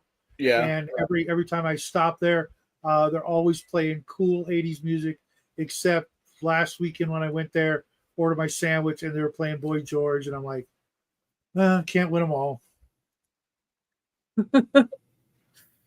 Not a fan. No, yeah. No. No. Good times, though. The 80s rocked. I've been trying to talk. She won't go for it, but I told her, like, I want you to dress up as Wednesday Adam, and I'll dress up as Gomez Adam. And her mom says, well, Gomez Adams, she was thinking the Adams family from the 90s. He's like, well, he's a really good looking guy, and you're, well, short and pugly. And I'm like, thank you for that. And I'm like, you've never seen any of the original comics of the Adams family? She's like, no. I got on the internet, on my phone, showed her a picture of what Gomez Adam really looks like. Short, squat, toadish looking guy. He was never good looking. And so Raul Julia played him. And he did it quite well. But that he played Gomez Adam, but that wasn't Gomez Adams, if that makes any sense. No, he was playing John Aston. Yeah. Where I have no complaints about, I can't think of his name. The guy who played Fester Adams in the 90s. Doc Brown. Christopher Lloyd. Yeah. Christopher Lloyd, yeah. He played a great Fester Adams. The whole cast was amazing. Angelica Houston as Morticia. Oh my God, that was the greatest role she ever acted for. They were going to do a third movie after the actor passed away, and she said no because he was Mike Gomez. And then what they do? They got Tim Curry to play Gomez Adams, and they got Daryl Hannah to play Morticia. See, Tim Curry as Gomez, Tim Curry, I can kind of see as Gomez because he's still got the creepiness vibe on him. Yeah, but there would literally be no chemistry between him and Daryl Hannah. Yeah, no, that was a bad pairing. That was like literally the worst casting of all time. Yeah, no, I mean, I can't imagine anybody else from the 90s that could play Morticia Adams from that class. Moira Kelly. Yeah, she played what's her name from Fight Club? She played Morgan Le Fay in the Merlin. Tim Burton's wife. Is that his wife? Hannah. Yeah. I know who you're talking about.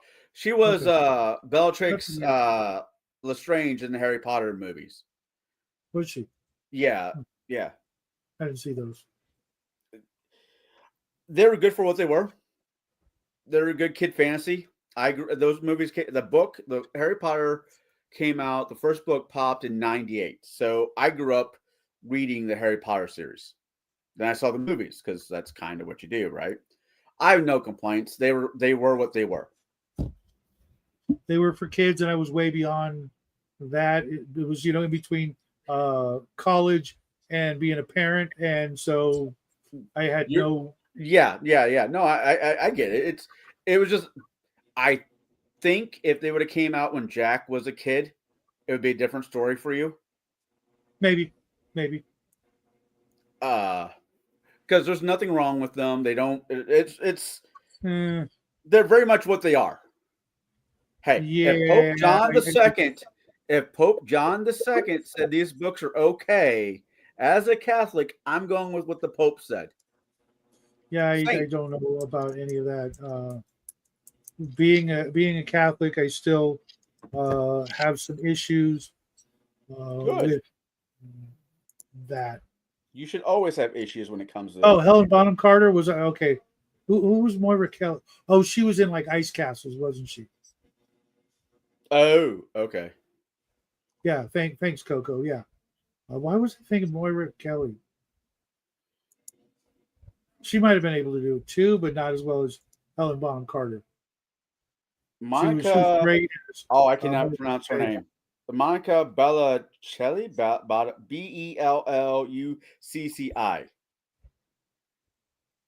Bellucci? What? Yeah. She was in she's been in a lot of stuff. But she could be Gomez Adams. Holy crap, could she not Gomez, she could be Morticia Adams. Angelica Houston was great. Just saying. She Oh, did. Yeah, I'm she not did a saying good she job. wasn't. I dressed up like her on our movie review.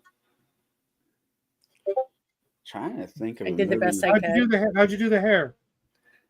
Here, can I get a picture? Sure. Yeah. Share it with you? Okay, hold on. Just give me a second. Right back.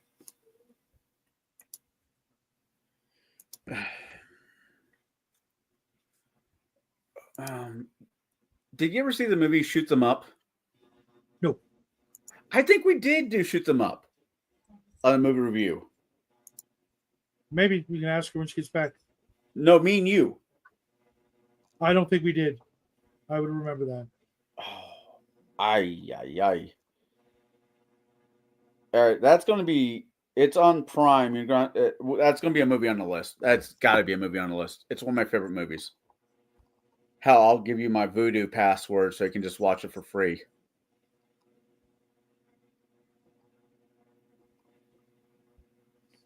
You'll like it. We need the Jeopardy music for Janet. Sorry, I'm trying to find the stream that we did. You'll like Shoot 'Em Up. It's a romantic.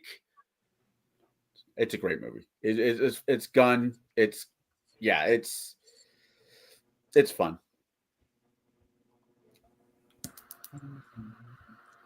Where is it? I always have a hard time finding it because it's not set up the way I thought, and I don't know how to fix it. I want to go back to talking about Universal Studios. Going back to that really quick, since they brought to the Dark Universe, the Universal Studios with all the classic Dracula, the Mummy, they brought Frankenstein. Universal Studios have the Dark Universe. I want to check that out. I don't know what you're talking about. They made a part of Universal Studios the park, right? Yeah. You know how they have a Harry Potter one theme side of the park? Yeah, I've never been, but I know of it. Right. They have a Dark Universe that has the classic Dracula, Mummy, Creature from the Black Lagoon. Creature from the Black Lagoon. Yeah. Phantom of the Opera and Frankenstein. Back in Notre Dame. Yeah. But they have a section of the park that's nothing but that. Oh, okay. But they don't have Creature from the Black Lagoon, though. I mean, I'm not 100% sure what they do or do not have. I know they have Frankenstein. The costume is a nightmare, and without the water and stuff like that, makes it kind of hard, and it's just the least feasible of all of them. All the rest are just a Disney World had once upon a time. Disney World had like a submarine ride. Where you go? What? Disneyland as well. Disneyland. And you go underwater and you're on a track, right? Yeah. You do the same thing, only you get some poor bastard dressed up in a wetsuit and bang on the window every so often. Yeah, that movie was rough with the holding of the breath and things like that. But man, that costume was so good.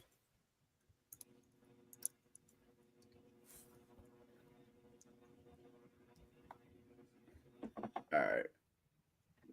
Janet sent me something. Okay, hold on.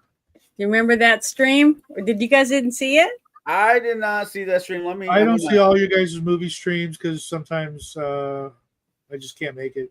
Yeah, I figured that. I try to come and Figured say you hi couldn't when I can, even just, to help There you guys she out. is. Not a very good picture, but oh well. No, that works. The Except you're rose, and I had the smiling and dress Morticia and never the smiled. hair.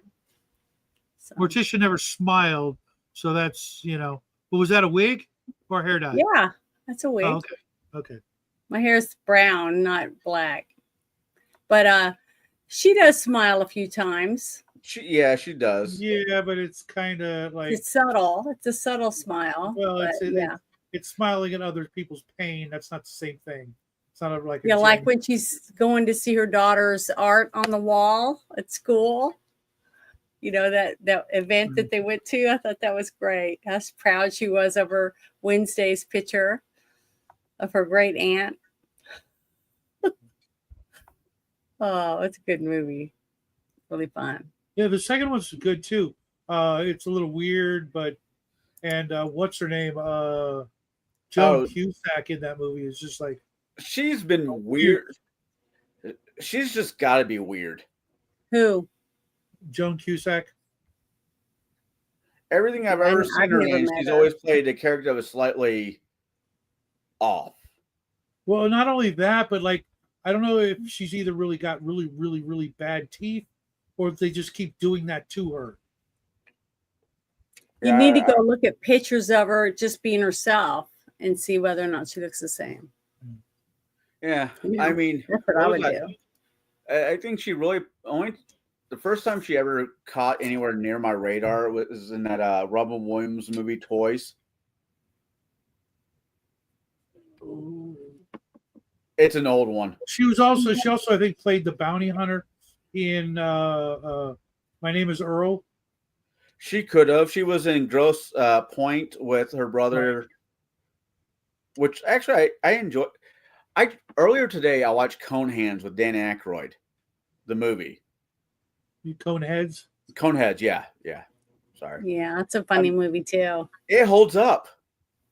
Mm-hmm. I was really surprised. I was expecting some of it to be everything from the first couple of years of SNL really, really held up. All the movies that the cast, landed. Obviously, those the biggies like the Blues Brothers and Ghostbusters. Yeah. But I loved doing the Blues Brothers movie. That was fun because I dressed up as a nun. I made the habit and everything. It was great. Fisher was awesome in that. But even that weird movie that John Belushi was in, where he was a writer and he fell in love with the like park ranger or something. I forget what she did. She was like this really outdoorsy type, and he was this really like city type who never wanted to leave the city. I saw that one. Exactly. No one ever saw it, but it was like it was kind of odd, but it wasn't like awful. Like and we reviewed one movie by his brother. Work or Working Man or something like that. I can't remember the name of it. Yeah, Real Man. Yeah. Real Man. Yeah, Real Man. That one, and I was like, it was okay, but he is definitely not his brother. I like him better. He wasn't a junkie. He kept on living, and he did a lot more stuff. Well, yeah, I wish he had been able to help his brother. Oh, right. You're talking about content of the life. Don't forget, James Belushi was also in Red Heat with Arnold. That was a great freaking movie. Mm-hmm. He was able to play some more serious roles as well as. Tom Arnold, do you guys like him? He was okay in True Lies, but yeah, I loved him in True Lies. In the scene, the whole just a couple of things on he's freaking out about, him, finding out his wife seeing another man. That whole thing with Tom Arnold in that movie, that was my favorite movie with him. He was actually funny in that movie. He literally stole the show, I thought, in that movie. Yeah, I thought he did an awesome job. Well, that I can't. Except for the part when they go to the when they go out to take him out by the dam, like they're gonna kill him, and he pees on himself and stuff. He was phenomenal in that movie too. Don't get me wrong. I like Arnold. I like as an action. I liked him in Predator. I like most of his movies. But trying to do Arnold in a comedy, even up to date, even from the time. What are you talking about? I hate Arnold. I despise him. But he was really funny in Twins. I was going to say, I love the movie. Yeah, I love that movie that we were talking about, True Lies, with all the characters they put in it, with Tom Arnold, and then Arnold Schwarzenegger, and then Jamie Lee Curtis, and then what was it, Bill Paxton. Oh my God, those four were so funny. I've seen that movie over and over and over again. It's still laugh. It's still funny. It was actually one of his. Honestly, it was one of Arnold's better movies. But with Arnold, he did get better. It's like, look at Stallone now. In that Kings of Arizona or whatever that show is. Oh, that show is brilliant. I absolutely love that show. That's literally Stallone at his best. Yeah. I mean, don't get me wrong. As a boxer, I enjoyed his Rocky series because he actually he was willing for the shot to look good. He was willing to take the punch. Well, there is a restaurant in Gretna, Louisiana, that he owns, and he's there every Sunday. And he'll sign autographs and stuff if you want to go to see him. I can't remember the name of it right this minute. So here's $1 million question. Mm-hmm. If Jamie Lee Curtis' mom never did Psycho, do you think Jamie Curtis would have got into acting? Yeah, well, obviously not. I think so. Because of her father. Well, he's also probably, you got to add to that equation if her mom was never an actress, then you'd have to assume that her father wasn't either. Otherwise, you would get the same results. I always forget about her father. But I don't think that just because Tony Curtis, lots of actors become actors, even though both their parents are just normal people. So I think you either have it in you or you don't. You know what I mean? I think there's a little bit something will spark something, and you will be more likely to do that. Do something. Get involved in it. I agree with you. I think though there's a little bit of nepotism, of course. Yeah, because it's so hard to get in. Right. If you've got parents that are already in, then not only like the little boy that was in what was the name of it? E.T. His parents weren't into acting. He was one of the Savage brothers. But his when he had the interview, the young boy that dies, that almost dies with E.T. in the movie. Yeah, I can't remember what his name is right now. Brothers. But he did an interview for the part, and the director loved him, so that he got the part. So there are kids that become actors, like the young girl that was in Stranger Things. Her parents weren't actors. Millie Brown.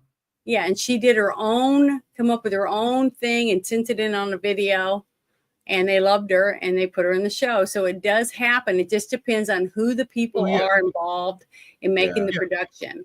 That's some actually want their show to be successful and they want their movie to be successful. So they're not going to hire someone to do it where they don't think they're going to make it win. Now, they're not all Disney, but I have seen some movies, and I've been on set with it, being a stand-in or whatever. And here comes a couple producers, and they got their kid or their mom or their sister, and they'll say, we want them in the movie. So they have to rearrange the whole thing, and add people, stuff like that. So that does happen, and sometimes it hurts. Sometimes it hurts the overall movie because they're forcing people in that really shouldn't be there because it changes things. So you just never know. All those sets are different depending on who you have in charge, basically. So I was watching this thing on Netflix about Charlie Sheen because, it's Charlie Sheen, and he's always kind of mildly got my curiosity. And he basically owns up to everything. He explains everything. He owns up to it. Everything. Oh, Which really? Even that part with Corey Haim? No, he still says that's bullshit. And I even think that's bullshit, but because even Corey Haim's mom said that was bullshit. Mm-hmm. Yeah, but Corey Haim's mom was Either way, he owns up to all. I mean, I hope it's not true, but then, you know, I don't know. It's one of those. But you know how you were talking about producers will show up with like family members and whatnot. Mm-hmm. His dad was on Apocalypse Now as the main guy. There is a scene. There is a he's an extra in Apocalypse Now. Mm-hmm. And when they were filming Platoon, it felt weird. He said it was weird when they were filming Platoon because it was like his dad's movie, but not his dad's movie. It was just, there was a weird crossover. Then when he did Hot Shots, the second one, and he's in the Philippines, his dad's on one boat and he's on the other boat as they pass each other.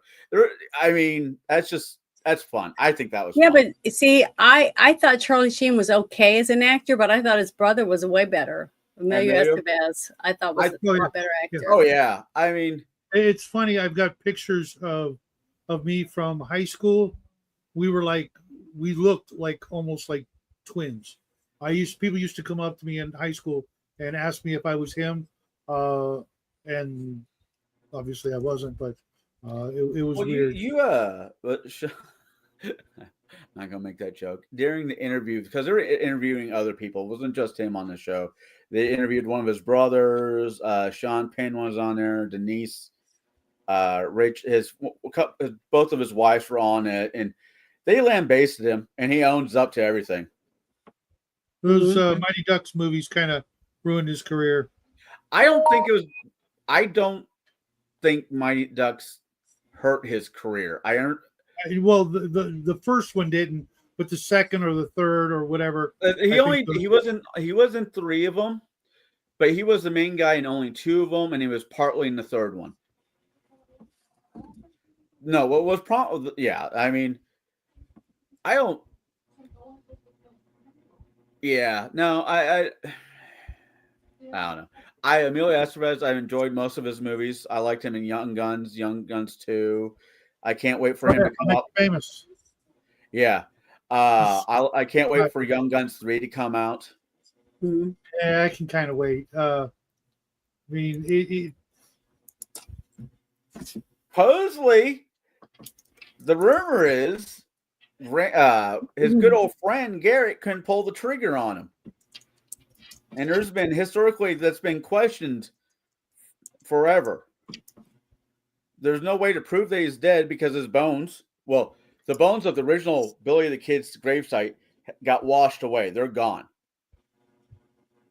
So it's one of those, yeah, no, I understand, Jen. It's one of those situations like there's a what if, and there's no way to say one way or the other. We're like wishful thinking. Come on, we know he's dead. We know he died. Well, I want to say good night to everybody, and thank you for letting me hang out with you guys for a little bit. Anytime, Janet. You're always welcome on this nut show. Well, I still want to thank you, but you guys have a wonderful evening. I got the nut show. Bruce has got the only hand show. But yeah, it was fun. Franklin show. So you guys have a good evening, and I'll see you later. You see you too. Take care, Janet. Bye. Yeah, you're never gonna live that down.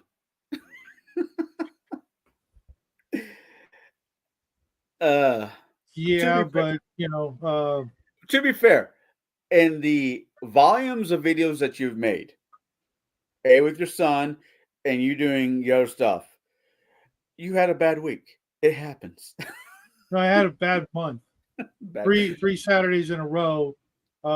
Someone wanted to, do something. I'm just saying, in the volume of videos. Yeah, we were almost 2,000 videos. Yeah, you had a bad weekend. What Roy breaks down to is just you had a bad weekend. If you look at it, to be fair, I've had worse. Hey, you gave everybody else a laugh. Yeah. But no. And hopefully it won't be what this channel, my channel, my son's channel, is famous for. Because like just this last couple of months, we've got like 50 new people who've never heard the story. So If I thought, there's too many people out there that already know. If I thought it was going to hurt your show by giving me a little ration of shit about it on my show, I'd never bring it up. I'm not even worried about it. It is one of those things, and you don't have to dig. When it comes to me, you don't have to dig that far to find some dirt on me. Well, there's I guess, but what's funny is that of all the people you and I know who all have their own channels and have done from almost okay to really well, it's never happened to anybody else. Well, not everybody is this. As what? I'm trying to find the right way to put this. I don't want to say trusting as you are, because you're not. No, I don't want to say gullible, because you're not. But there's a word there, and when I find it, I'll let you know. Yeah. I mean, there's something about something that I do or am or whatever. Not technically naive. Technology naive. Something that attracts the perverts. Well, that guy was a pervert, because he's done that before. Same with the old lady afterwards, and the other guy afterwards. What are you painting? What are you working on? Let me see if I can show you. There's only one wing. That is awesome. This was the Tarrasque type super stretch goal from the Dungeons and Lasers cave set. It's a Baylor demon, and that clear plastic flame in the back is actually really kind of awesome. But that looked like it was a pain in the ass. Only one wing. He's got two, but I can't. These wings are so big. I mean, look, if I glued them in, right? Yeah. They're just going to snap off, or break off or whatever. So I'm probably going to magnetize them or just use like poster putty to put them in there for a little bit and then take them off, which I can see that. Sometimes works, but wait, there's more. He's got two choices of weapons. One is this whip. That is cool. Or the flaming sword that has clear plastic flames that attach to it. The whip is just, this is the whip. I mean, that's going to break. There's no way around it. It's going to, so. Are you going to put a magnetic? Are you going to make his hand magnetic so he can switch? Yeah, that's what I was thinking, because believe it or not, the instructions say that if you clip it right, which I thought I did, the hand weapons will just snap in, and that's a load of crap, because I cut it out perfect, filed the little bit that I should have, and glued everything together, but it doesn't. It's going to have to be magnetized, or I can just throw some blue tack in there, and it'll hold the sword, but the whip, no. And if I put magnets in there, they'd have to be really strong, and even then, unless I put it in a glass case, you could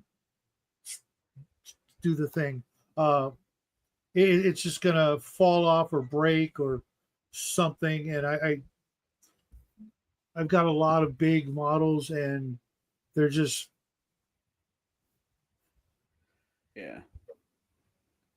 no. It could only happen, Coco, on a live stream.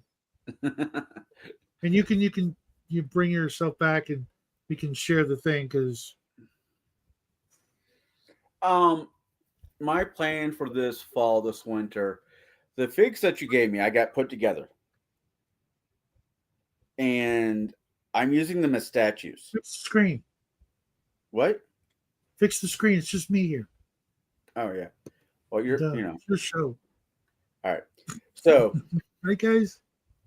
the miniatures you got for me, I got put together, and they're put up right now. But some of them I painted with like a gravel gray tone, where they look like statues. Mhm.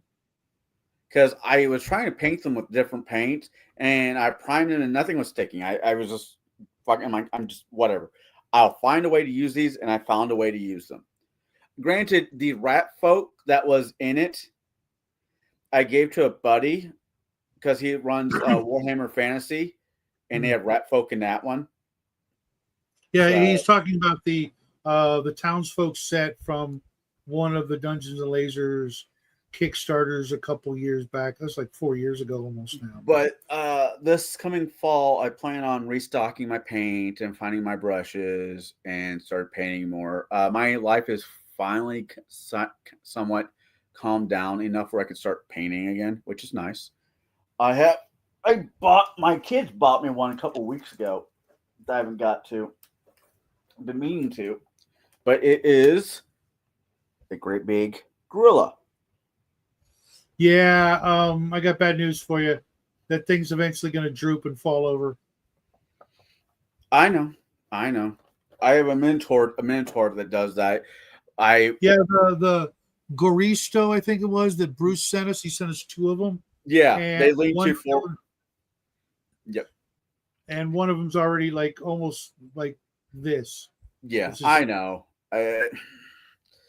But they bought it because they're being sweet, and I'm not gonna. Oh yeah. No.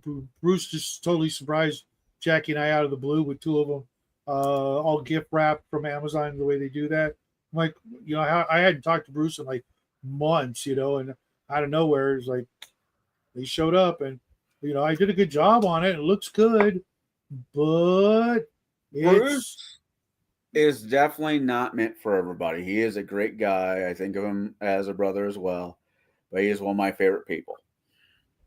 Yeah, Bruce is a good guy. I mean, he can be, abrasive, I guess, but he's That's a always good word. honest. Yeah.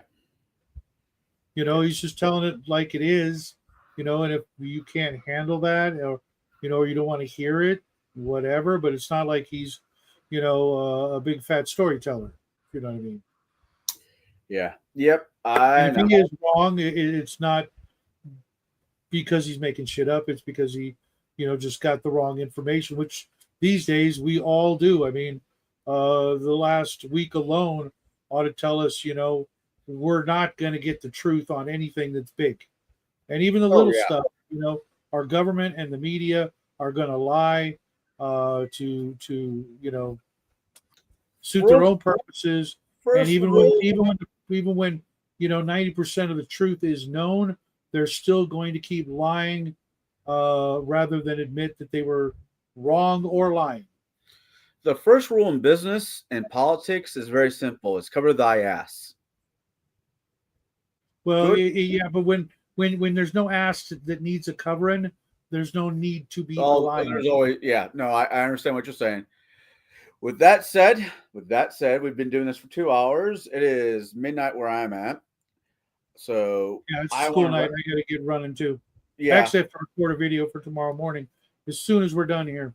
So you will see me sometime throughout this week, probably on Bear Show, maybe another night hanging out with Shadow, because me and my brother over here need to hang out more because I can't take a bus to his house because Greyhound is just a nightmare these days.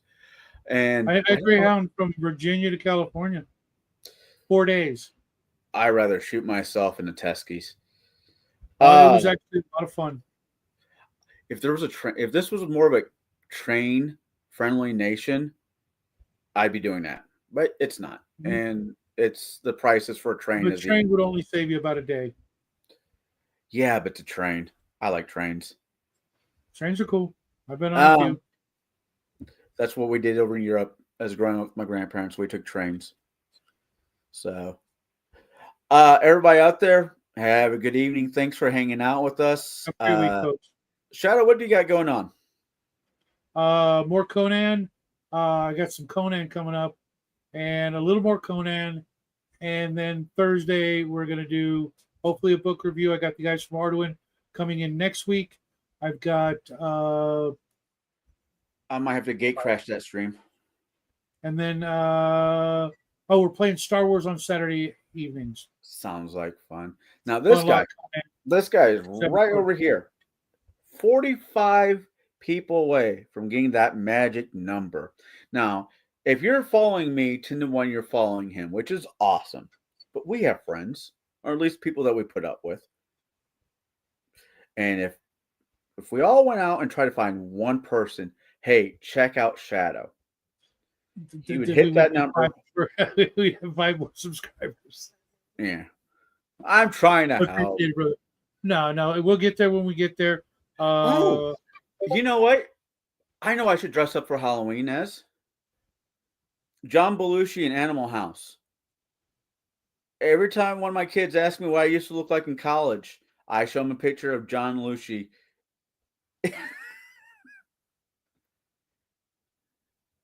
Yeah, I'm good. Yeah.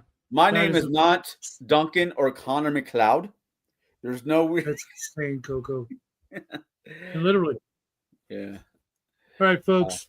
You guys have a great rest of your week. We'll see you later. Be good to each other. But like one of my favorite singers says, don't take shit from anybody.